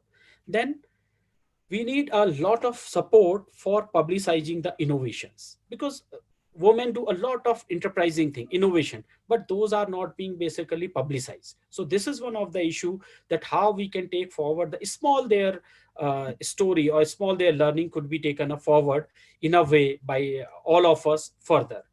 And I would like to also share one of the thing that already in your study it has been shared. The Chura has been now given the geographical indicator. I was the part of that whole process in Uttarakhand with the Kailash program, and last 2019 it was basically supported.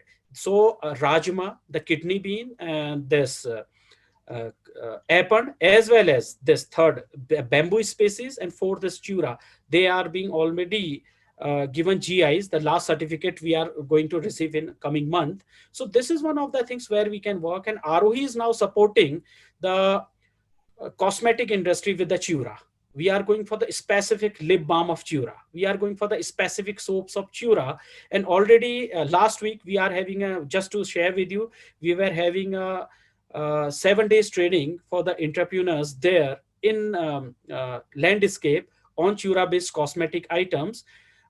Through support of Hilans, the ILSP, because they are also partnering Arohi. So a role of Arohi is just whatever we have having our capacities, we are just implementing in the landscape also. So this is, I would like to share with you. So this could be one of the thing. And then work is also required on that, how we can take these products, some of the key products as the FOA mountain product.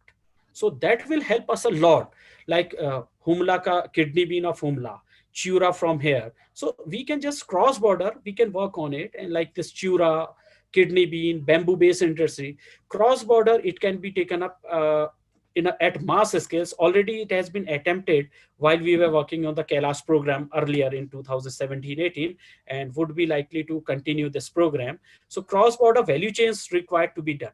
We attempted this also to bring two of the, with the ICIMOD support, and they are the key. Even Janita can share more. So two partners, from one from Nepal, one from India, the private player, how they could basically take the business further to support all the women. So this is one of the things that I think very important. So niche product with the concept of organic could be the key, and especially focusing not on the new crops, but on the niche crops. Those are resilient to the mountains rather than going for the vegetable crop. So we have also tested right now the this turmeric. So it has the curriculum value is quite good. So how we can basically take all these agro-based activities, this is key. Then there was one more thing that, yeah, definitely COVID has impacted the women as well as the whole of us, but it has also given us one of the time to introspect, to know ourselves. So when we went to the landscape in the mountain area, I found this time uh, the women were very happy that all together the families have worked a lot on their fields. The fallow land has been digged out and they are now being used as the cultivable land. So this is also the opportunity got by the people, because negative is that, yeah, it has affected all our economy, but positive is that, and people got realized that having a small things, but they are sustained, they are having good food enough for themselves at their village. So this is also the realization by the people that why it is very important to make their cultivable field cultivable all the time rather than going for other activities. Although to an extent the domestic violence also increased due to the COVID that we observed, and we made a small study over there. But in all, this is the area where we can work a lot. And the women also faced the challenge earlier also said, due to the kids were at the home, so their workload increased. But in all, I think this COVID has realized, or COVID has just make us very much clear the one liner that how basically we need to be ambitious collection action for better symbiotic relation, rather than just as a human being. Homo sapiens has always taken nature in a different way. So yeah, it has affected, especially our tourism industry has been affected badly, but it has also given us the opportunity to think that how we can manage and how we can make a more cohesive relation with our nature. Then there were one more question. It is a general that how civil societies can basically play a role in the landscape or in the mountains at the cross-border level. So one of the key thing is that we can work as a bridge. Already we have a lot of information. Already we are aware of the things, how we can go forward. Because sometimes it's very easy to say that go for the business, go for the export. But it is very tough when we are working at the grassroots level. So at least we have made few studies also, sir.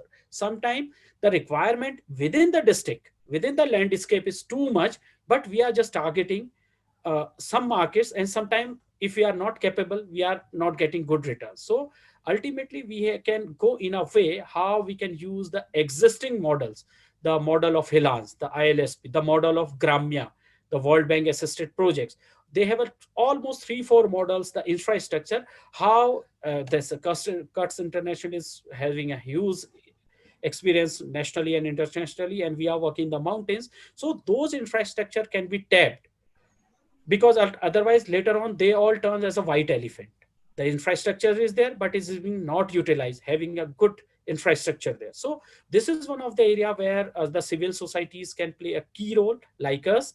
Then the awareness training program, and SHG concept has to be taken in a holistic way, rather than it's just with a business or with the financial issues. It is one of the thing. And GI could be taken as a cross-border exchange program, how it has been done, how we can take it forward. This is one of the things. And like earlier shared, during the COVID, our business also got badly affected. But then we started using the social media like Instagram, e-commerce activities. And I would like to say that it has given us also opportunity, that it is one of the best way that how we can enhance our business skills. So in this is one of the things where we can train to the women.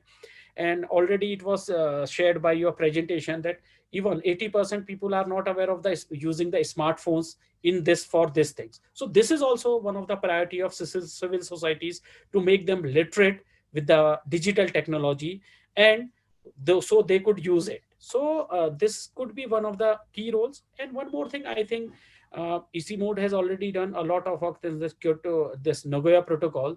The concept of biodiversity management committee and people's biodiversity register, that need to be, it is there, but it is not at the ground level. So it need to be worked out very much.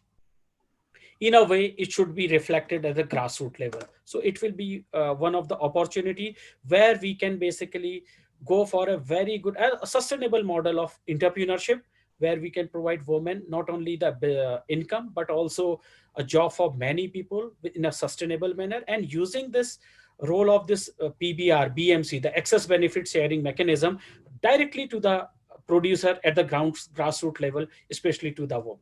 So these are my few of the suggestions that I have learned since my journey in the landscape for last 10, 12 years and working in the mountains for last 20 years.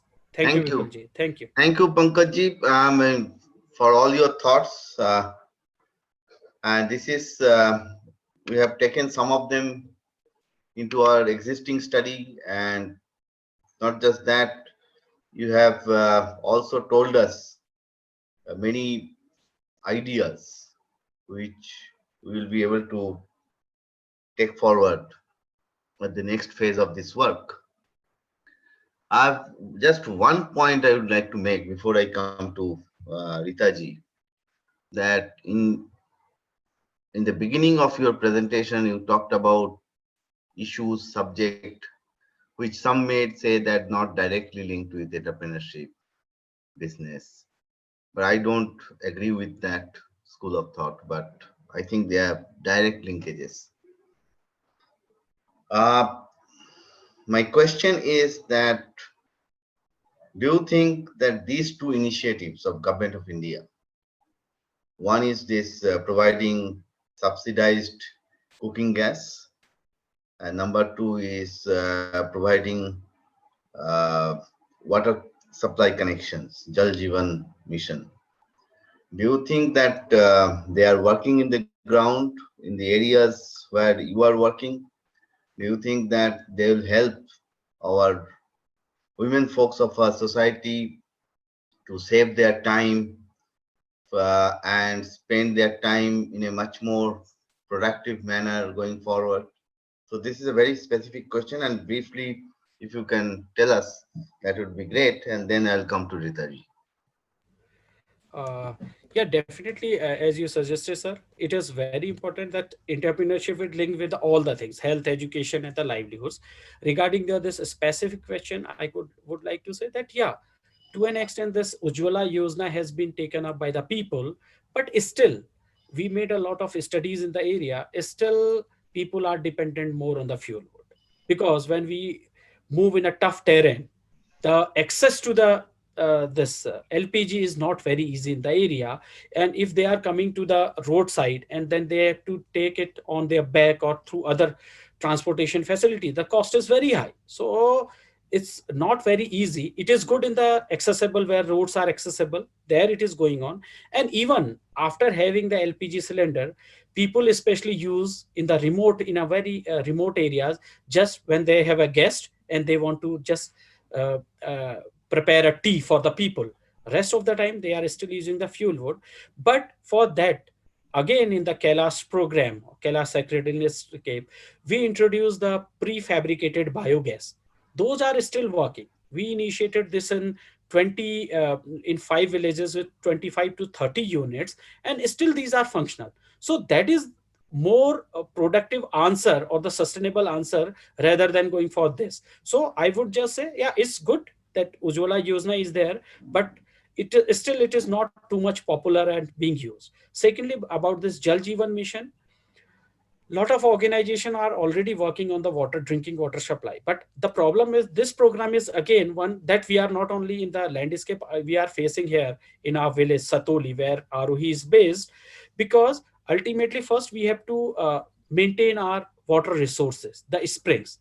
So that is being one of the challenges, because having the drinking water scheme is not a scheme. And secondly, still, I think better is that if we go more for the roof water harvesting concept or in situ water conservation, then only we can just resolve this problem. So that is a big program, and this can be supported by these traditional things also. Thank you. Thank you. Thank you, Pankajji. I mean, I'll get back to you on a one-to-one basis, maybe sometime later, on some of these things. Let me now come to Ritaji. Ritaji, after hearing from our friends and colleagues from Afghanistan, Bhutan, and India, do you think that if you can tell us that whether things are similar in Nepal, particularly the COVID-19 impact on tourism and other sectors linked with tourism in particular, or whether they are different? I mean, of course, we can't talk about Nepal in through one lens. There are different parts of Nepal have been affected differently or expected to affect differently. So it would be great to hear your thoughts on this matter. So Rita ji is the president of the Federation of Women Entrepreneurs Association of Nepal and also executive member and chairperson of Women Entrepreneurs Development Committee of the Federation of Nepal List Chamber of Commerce and Industry. So over to you, Rita ji. Let's hear your thoughts in about 10-12 minutes. Okay, thank you, Bipulji. Good afternoon, everyone. Namaste from Nepal. Of course, the COVID-19 pandemic has affected like industries very badly, especially women entrepreneurs. They have been badly hit by the COVID-19. But with every challenges, there comes an opportunity. Like what we did is, because the federation is represented in all the districts of Nepal, we are at the moment present in 50, but we plan to go to all 77 districts. What happened was, because from our partner organization site, we got to know about the Zoom meeting, immediately after the lockdown. And this is where we started giving our members, women entrepreneurs who are living in the districts, digital literacy programs, where women who could not open their own email account were being trained to open the accounts, and they're very excited. And then we start through USAID Tayar Nepal, we had a training on disaster risk management, disaster preparedness, and that really opened our eyes, because now, because we went through a very bad earthquake, and the floods are always there in Nepal, during the monsoons. And this was a different kind of disaster, and because it involved health, like everything came to a standstill, and women were very frightened because the business had come to a complete halt. So what we realized was we need to give a holistic, mental well-being training. So we started organizing these type of trainings, and women felt more positive and their confidence boosted. So now, all these trainings, we do it timely. And of course, the most challenging thing for a woman is access to finance. So then, of course, the government had come out with really good plans for women, subsidized loans, collateral-free loans. But even then, women were not able to, avail them. And then we found out that they had to come with a simple business plan or cash flow management, So we asked the bank to give the training on literacy, financial literacy. And on all these trainings are happening on Zoom now, and the women are benefiting. And another thing we did was, because of the lockdown, social distancing, the online marketing platform was a huge opportunity for the women. So we did a pilot project on 18 women with essential items and food items to come online, marketing. And that was also a huge success. And of course, the Federation has a WinBiz e-portal. So we've been now trying to, make it more dynamic and sell on these platforms. But even to do that, because the women from the districts, they have good products, organic products, but it's not being packaged and labeled properly. So we had to do a lot of work on that. So now we are training on their capacity building, on product development, on packaging, labeling. And like you said, tourism is badly hit in Nepal, because we are dependent on tourism, in Nepal, and because of the lockdown, all the hotels have been closed. And now, because the government has not issued visas, people who want to come to Nepal are not being able to come. And that has really, really been a big, disaster to tourism sector here in Nepal. And for us as an organization, because we are member-based organization, we cater to our members, and then because we are a federation, we lobby with the government, we take up issues like women, issues regarding access to finance, and even policy issues. And since we've come to a federal system, federal structure, now we are training our women in the district. We have 7 women who represent the provinces, 7 provinces of Nepal, who are in the board, in the center. And we train them on advocacy, how to meet with the stakeholders, because the local government have a lot of funds, and now they've been able to, apply these mechanisms and get the benefits, from the local government. And of course, because now we are advocating with the government, like the government has realized our importance, and we've been represented in very important, like even in Ministry of Industry and Commerce, we represent in the meetings. And of course, now since I'm the president, I represent in our private sector, organization like FNCCI. And then we get to, yesterday, in fact, we had a national dialogue on business recovery, which was organized by the Ministry of Industry, and then, of course, supported by ILO. And there we were able to put our thoughts, because what we told them was they could not have a blanket approach, but a need-based approach, especially for the women entrepreneurs. And the government are very approachable now, and they've come out with very good plans, especially good facilities for the women entrepreneurs. And I like to, here I want to differ, when you say you don't want to go to formalization, because we, as the federation, we have only, our criteria is the members have to be registered.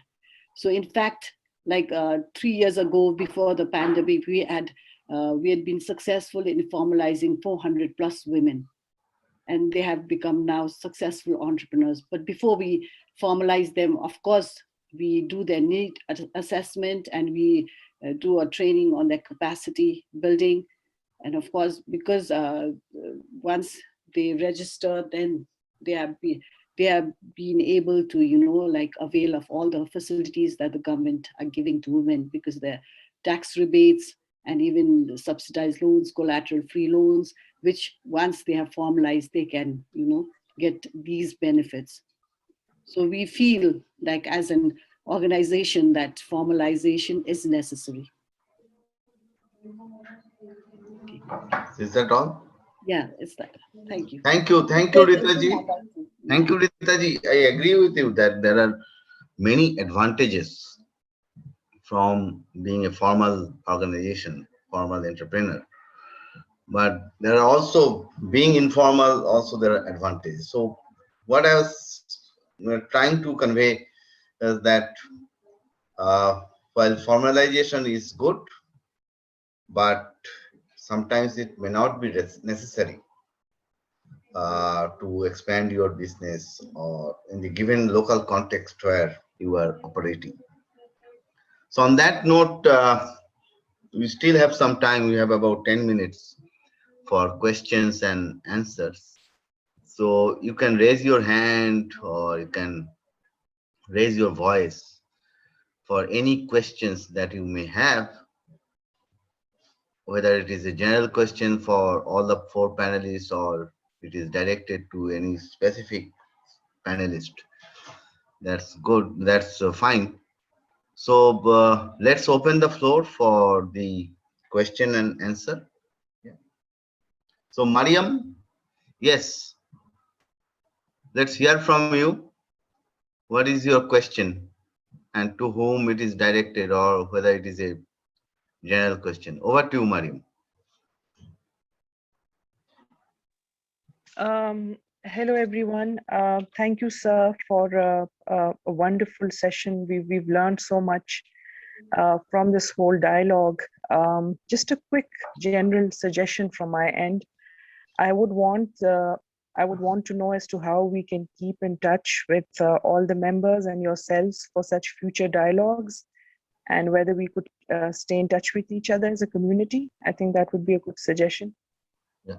Thank you, Maryam, for making this suggestion. In fact, this is one of the activities that we have planned as part of this project, to create a regional network of entrepreneurs, organizations, government officials, non-government officials, and other stakeholders.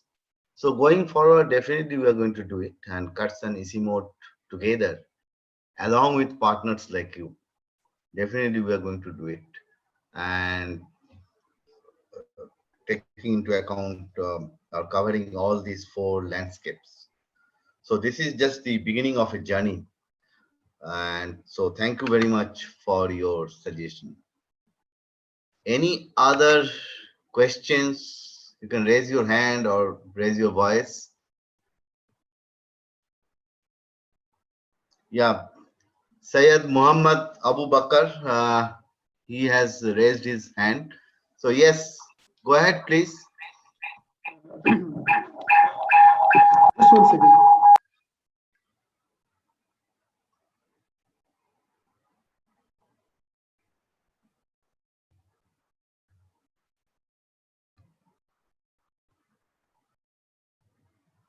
Yes, go ahead, please. Can you hear me? Yes.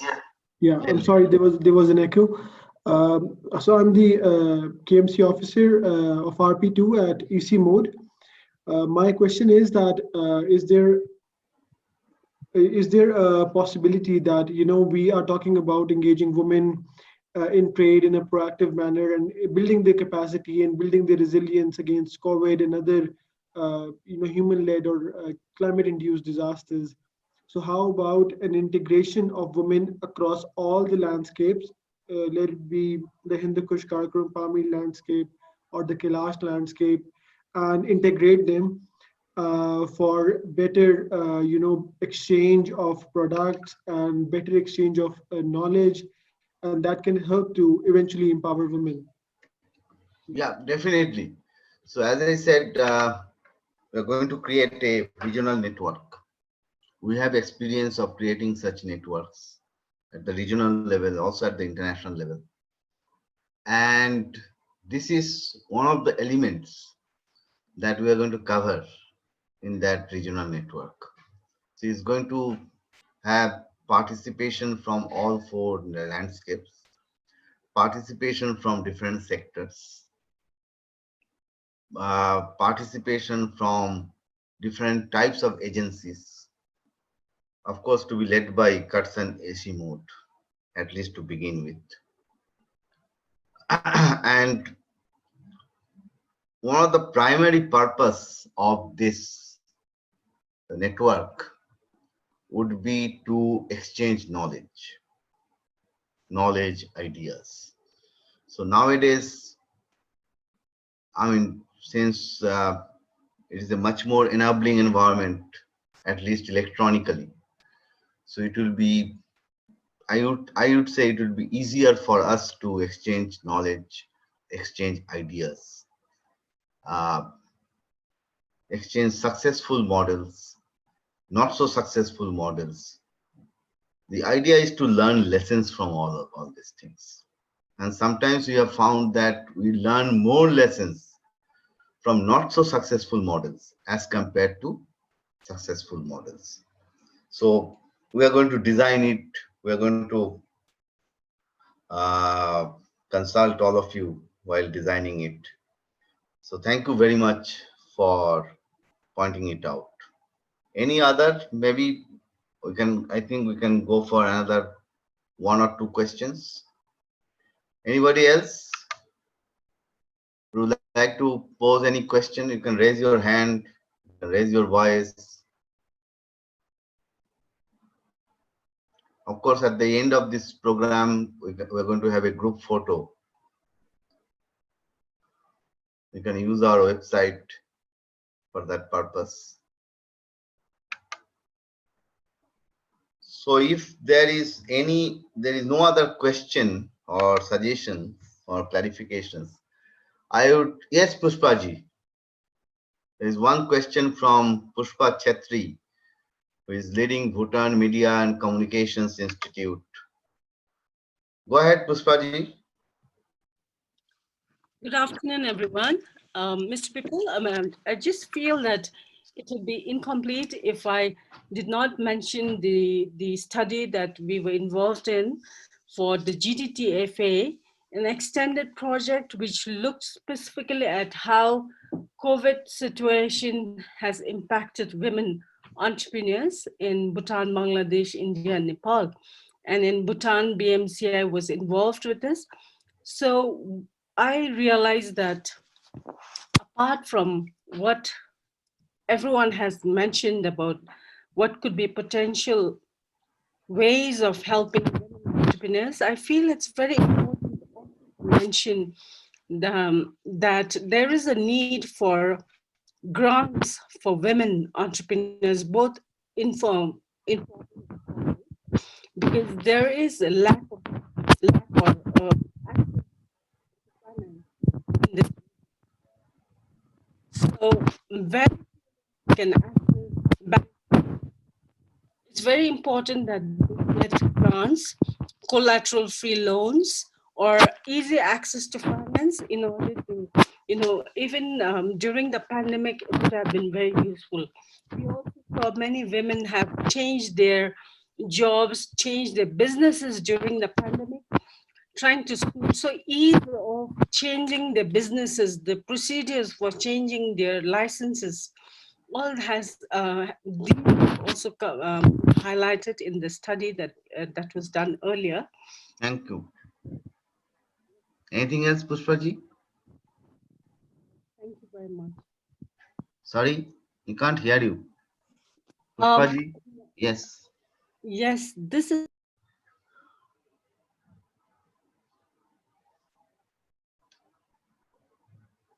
Pushpaji? Sorry, it seems that there is some network issue.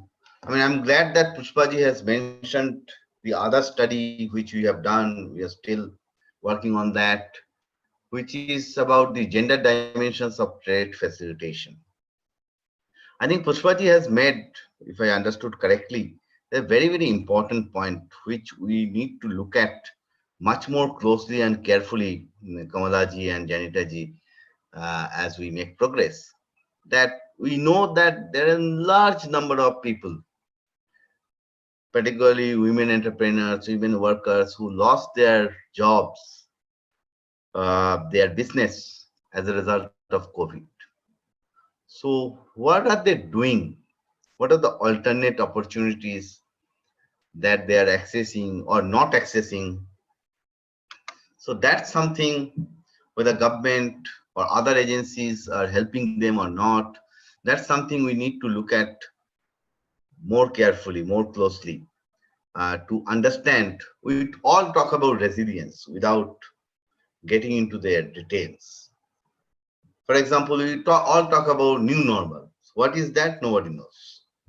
So this is something which we need to look at more closely. The second thing which I would like to highlight is that, you see, India has just come out with the new National Action Plan for Trade Facilitation for the next 5 years. And for the first time, there is a section on how can we make trade more women friendly. And this is a success story of our advocacy. Sometimes we do advocacy very quietly. And if we look at this section, it is very good.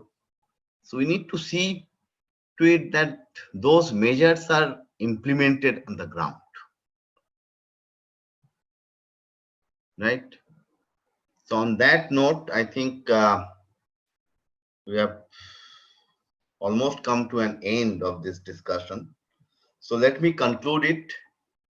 And I am not going into the details. We have taken note of all these questions, suggestions, including the ones which have been typed by Kamala ji in the chat box. All of them are very useful for finalizing this report of this pilot phase or first phase of this work. So we're going to take them on board. All I would say is one thing, and usually I don't say this. I don't use such words or phrases.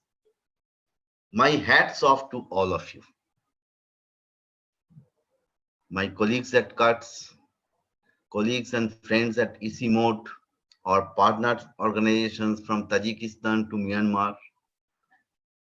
This is a study which can't be done without field work. And we have done this field work by we means everybody taken together with in a situation which perhaps could not have been worse. We have to face travel restrictions, health fear, then harsh winter conditions, various other constraints, yet we have done it. One may say that, oh, this is not methodologically that good, the sample size is not representative, sampling may not be fully appropriate. I for one, if I may say so, don't give much damn to it, because our objective, our collective objective, is to get stories from the ground, not just data, but faces behind data. So I thank all of you, and not just I thank you, as I said, my hats off to all of you. And this is one area where we are going to do more work, and this kind of support is going to invigorate us to do more.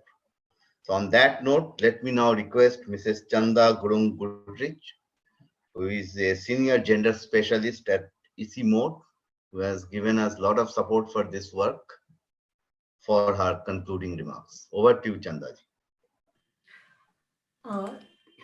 Thank you, Mr. Bipul. And as concluding, I think what I'm really impressed, I think all the stories from the women entrepreneurs, their experiences, it's like, I mean, that's what we need to hear, what is happening, what are you doing on the ground, how have you been doing?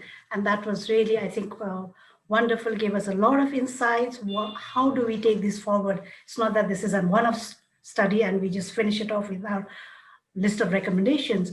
And I think the panel discussions were really, really insightful, interesting. And I was really hit by when they said it's not just the economics, it's the socio-economic, and then the other person also, it's also the psychological.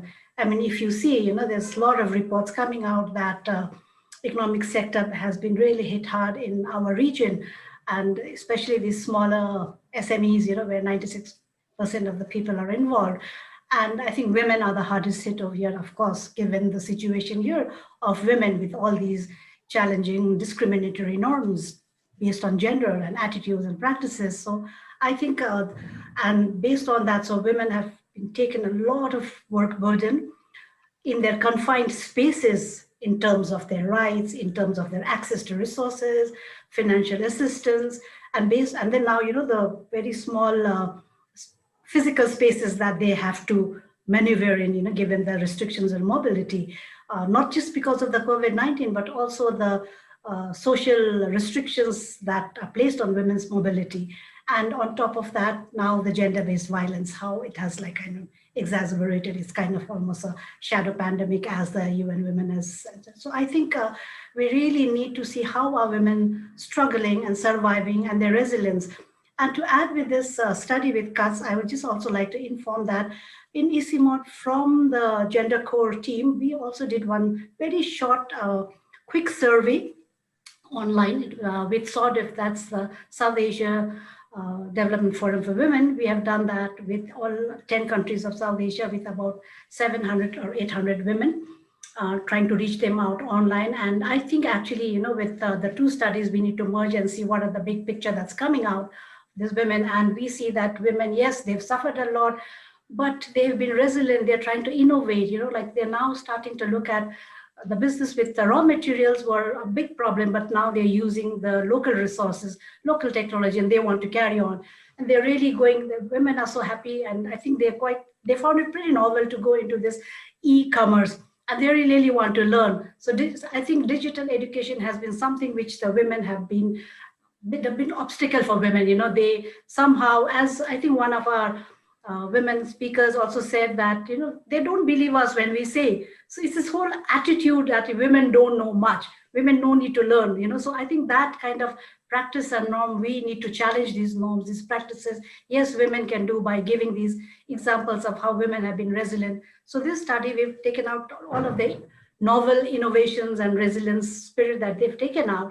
And I think going forward, we need to say, I also absolutely agree that formalization of all these networks is not always necessary. Yes, there are many advantages, but there are also disadvantages, as I think people pointed out. I mean, there are so many women's networks among traders, even not just within that area, but even cross-border and international also there are. And formalizing sometimes could pose a challenge for them, for many of them, but at the same time, given certain context, there could be certain advantages. So we'll have to see how it is not a blanket, everywhere we have to formalize. So let's see that what fits well. And the other thing is, I think apart from the financial packages and all from the government, what is also important is digital literacy, e-platforms. Tell women, teach them about how do you do risk management on business. I think that's something that women really want across the board. They've asked for that. So try to get that. And I think we will be working, but I think we should also tap this big regional networks like SARC and BIMSTEC. How can we take this there? And they could help us with that, because if you need to raise the profile of these women entrepreneurs who are working in the small corners, we don't, every time we talk about women entrepreneurs, people talk about SMEs. Why can't these women graduate up to be larger enterprises? I think that's one big goal we need to put in. And given that, we see that there's a lot of similar obstacles and challenges women have faced, but we also need to remember this region, there's so much of variance based on geography, nationality, ethnicity, age, name it, and so there's, all these kind of, I think, social fault lines intersect to give multiple layers of identities for women, and of course men too, which acts sometimes as basis for exclusion or sometimes basis for inclusion. So I think we need to take a more nuanced look of what kind of women are entering, business enterprise, and where are they allowed to enter, where are they allowed to flourish, what is it that we need to unpack and make way for them so that they can rise above just being considered, oh, they're just small SME, we don't need them kind of thing. So I think with this, I would really like to thank everybody, Cuts, to do this work throughout, and all our women entrepreneurs there. I think I would say actually hats off to these women entrepreneurs who've been struggling and doing that and looking after their family. It's not that they just do the business. They have this whole other burden which sometimes is hidden and people take it for granted, which is really difficult. So everybody, I would really thank everyone who's been involved, not just doing the study, but giving the information so freely despite all these challenges they've been facing in this unusual, challenging times that we are facing. And let's take this forward. And again, Janita, Bipulji, I think let's try to also see from both these studies, what is it that are great that we can take forward and combine, instead of, just, okay, we did one small study, we did one, but let's combine because it's a larger institution, I think, responsibility of ours. So thank you, everybody. And I'll end this. Thank you, Chandaji. So together we can take a number of forward-looking steps to take this initiative forward to create a regional network and various other things. So I will end by thanking all of you and also telling you a story of a friend of mine from my college days. She is an entrepreneur. She designs sarees. She has her own weavers, weaving machines, and sell them. In the second half of April last year, she called me and she was crying, saying that it's not that she is unable to do her business as a result of this lockdown, COVID, all these things, but it's much more psychological. People are passing remarks, even close relatives, comments, laughing, and things like that. So I told her just one thing. Look at this challenge as an opportunity and become digitally literate. And she started doing that. Within 3 months, she has started her business again now digitally, not just offline. Today, she has not only recovered fully, but has expanded her business. So these are the positive stories that we need to think about. We have challenges. We have to see how we can not just overcome those challenges, but also to convert them into opportunities. And I think this initiative by CUTS, ICIMOD, and other partners from all these landscapes is towards that. On that positive note, let me thank all of you and close this webinar. We'll see you soon with a lot of other activities. Thank you.